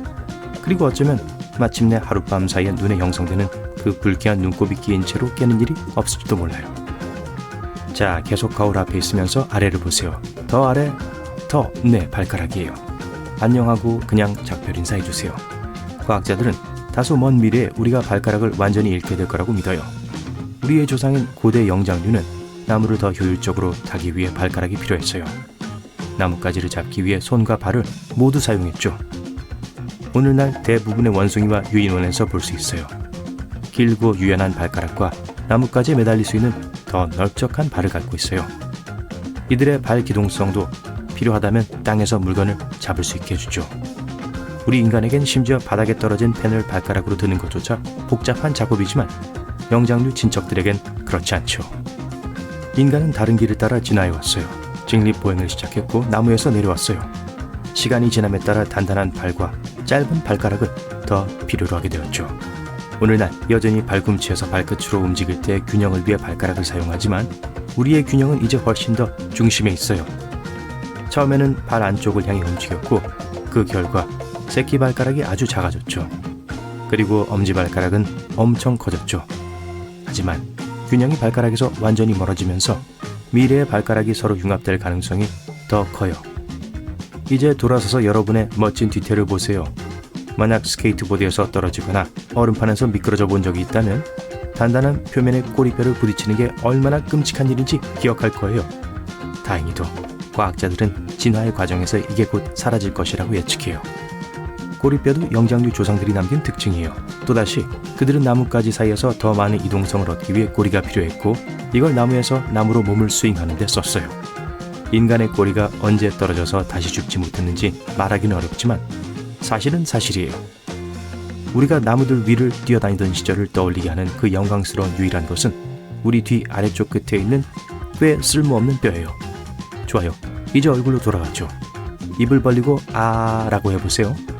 만약 사랑니가 없는 운이 좋은 사람이라면 자신을 강력한 진화의 산물이라는 걸 알면서 자랑스러워해도 돼요. 아시겠지만 치아는 인간의 몸에서 스스로 회복되지 않는 유일한 부분이에요. 그래서 만약 치과 의사가 없는 어두운 시대에 모든 치아를 잃었더라면 여러분이 선택할 수 있는 유일한 선택은 액체 상태의 음식을 먹는 것 뿐이었어요. 별론데요. 과학자들은 자연이 어린 시절부터 갖고 있던 낡고 닳아빠진 치아를 대체해주기 위해 우리에게 사랑니를 주었다고 믿고 있어요. 그래서 우리 인생에서 늦게 나온 거예요. 하지만 오늘날 모든 치의학의 발전으로 우린 아주 나이가 들 때까지 치아 전부나 대부분을 온전히 유지하는 경향이 있죠. 그리고 비록 일부를 잃어도 언제나 새로운 것으로 대체할 수 있어요. 이게 사랑니를 잔류물로 만들고 점점 더 많은 사람들은 성인이 되었을 때 이가 나는 시련을 겪지 않아도 되는 걸 이해한 것 같아요. 치아에 대해 말하자면 우리의 턱 전체는 지난 1000년 동안 변화해왔고 훨씬 더 빨리 변할 걸로 예측돼요. 사실 우리 몸의 모든 부분들 중에서 가장 빠르게 변한 곳이죠. 옛날 초기 인류가 사냥과 채집을 통해 살아남았을 때 그들은 날고기를 씹고 식물을 갈기 위해 거대하고 강력한 턱과 더 큰 이빨이 필요했어요. 그들이 요리를 하고 농사를 짓게 되면서 음식이 덜 질겨져서 턱은 현재의 필요에 맞게 작아졌어요. 시간이 지날수록 우리의 턱은 점점 더 줄어들었고 앞으로도 계속 그럴 것 같아요. 많이 씹을 필요가 없는 많은 가공식품들로 미래의 사람들은 아마도 얇은 턱선과 매끄러운 광대뼈를 가진 더 섬세한 얼굴 특징을 가지게 될 거예요. 일부 신체 부위는 사라지지 않고 오히려 다시 돌아오고 있어요. 100년 전 무릎 뒤에 있는 작은 뼈인 장단지 근머리 종잡뼈는 약 11%의 사람들에게만 존재했고 과학자들은 그게 곧 완전히 사라질 거라고 생각했어요. 하지만 모든 역경에도 불구하고 이 용감한 작은 뼈는 무려 39%나 되는 현대인의 무릎에 들어있죠. 아직도 정확히 장단지 근머리 종잡뼈가 왜 돌아왔는지 알 수 없지만 가장 일반적인 의견은 우리가 조상들보다 키가 크고 무거워졌다는 거예요. 이건 사실이에요. 우리의 식단이 더 좋아지고 영양가가 높아지면서 우린 더 오래 살고 키가 더 자라게 되었죠. 우린 지금 아마도 키의 진화 절정기에 와 있을 수도 있어요. 그리고 장단지 근머리 종잡뼈는 무릎 뒤에 힘줄이 미끄러질 수 있도록 매끄러운 표면을 제공해주고 마찰을 줄여 마모와 찢어짐으로 인한 손상 가능성을 낮춰주기 위해 우리 몸에 나타날 수도 있어요. 몸집이 커졌다는 얘기가 나와서 말인데 거울로 돌아가 볼까요? 약간 힘줘봐요. 멋진 이두박근이에요. 하지만 안타깝게도 고대 조상님들만큼 좋진 않아요. 진화에 대한 모든 게 우리에게 100% 좋은 건 아니에요. 그냥 제일 잘 적응한 일련의 기능들일 뿐이죠. 우리 근육의 경우가 그래요. 시간이 지남에 따라 점점 더 작아지고 약해졌죠. 특히 상체에서요. 고대 인간은 많은 수작업을 하기 위해 크고 강한 근육이 필요했어요. 사냥해서 잡은 걸 집으로 끌고 가고 도구를 만들고 대피소를 짓는 것까지 말이죠. 후에 이게 더 쉬워지진 않았는데 오히려 반대였죠. 사실 밭을 갈고 복잡한 구조물을 짓는 건 많은 체력과 지구력이 필요했어요.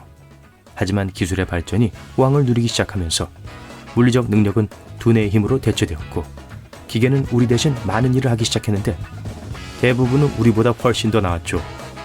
우린 컴퓨터 앞에서 점점 더 많은 시간을 보내며 앉아서 생활하는 생활 방식으로 전환했어요. 그리고 우리의 근육은 점점 작아지고 있는데 왜냐하면 더 이상 근육들이 필요하지 않기 때문이에요. 진화가 더 진행될수록 훨씬 더 날씬해지고 근육량이 늘리는데 더 많은 어려움을 겪을 가능성이 높아요. 우리의 뇌는 특히 흥미로운데 일종의 이상한 패턴으로 변화해왔기 때문이에요. 우리의 먼 조상들은 처음에는 다소 작은 뇌를 가지고 있었지만 인간에 가까운 친척인 네안데르탈인은 평균적으로 현대인의 그것보다 더 큰 뇌를 가졌었어요. 진화 과정에서 인간의 뇌는 더 커졌지만 최근 몇 세기 동안 줄어들기 시작했는데 아무도 그 이유를 정확히 알지 못해요. 일부 전문가들은 이게 우리의 생활 방식과 사회적 연결의 변화와 관련이 있을 수 있다고 해요. 초기 인류, 특히 수렵 채집가들은 자신들이 본 모든 식물과 동물, 그들의 특성, 그리고 여러 가지의 것들을 어떻게 사용하는지 기억해야 했어요.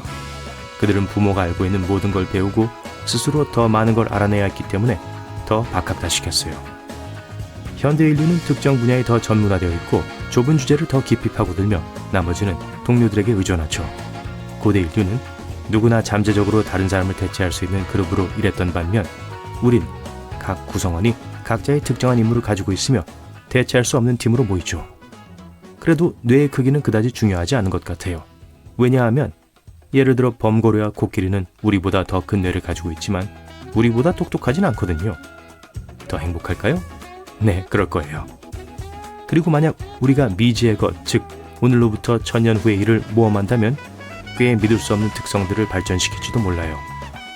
어떤 사람들은 해수면이 상승하는 경향이 지속된다면 인간이 물에서 사는 것에 적응할 수도 있다고 말할 정도예요. 우린 수영을 더 잘하기 위해 물갈퀴가 달린 손과 발을 가지고 물속에서 숨을 쉴 수 있도록 아가미가 발달하게 진화할지도 몰라요.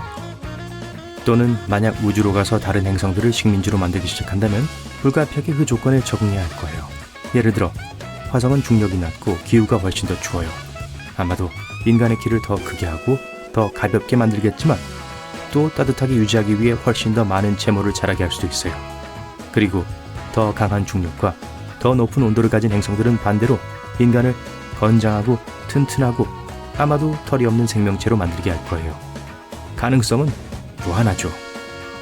아마도 소셜미디어 때문인지 우리는 다른 건 없고 큰 눈과 엄지손가락을 가진 작은 덩어리로 변할 수 있어요. 문자 보내기엔 훨씬 더 좋겠네요. 아니길 바래요.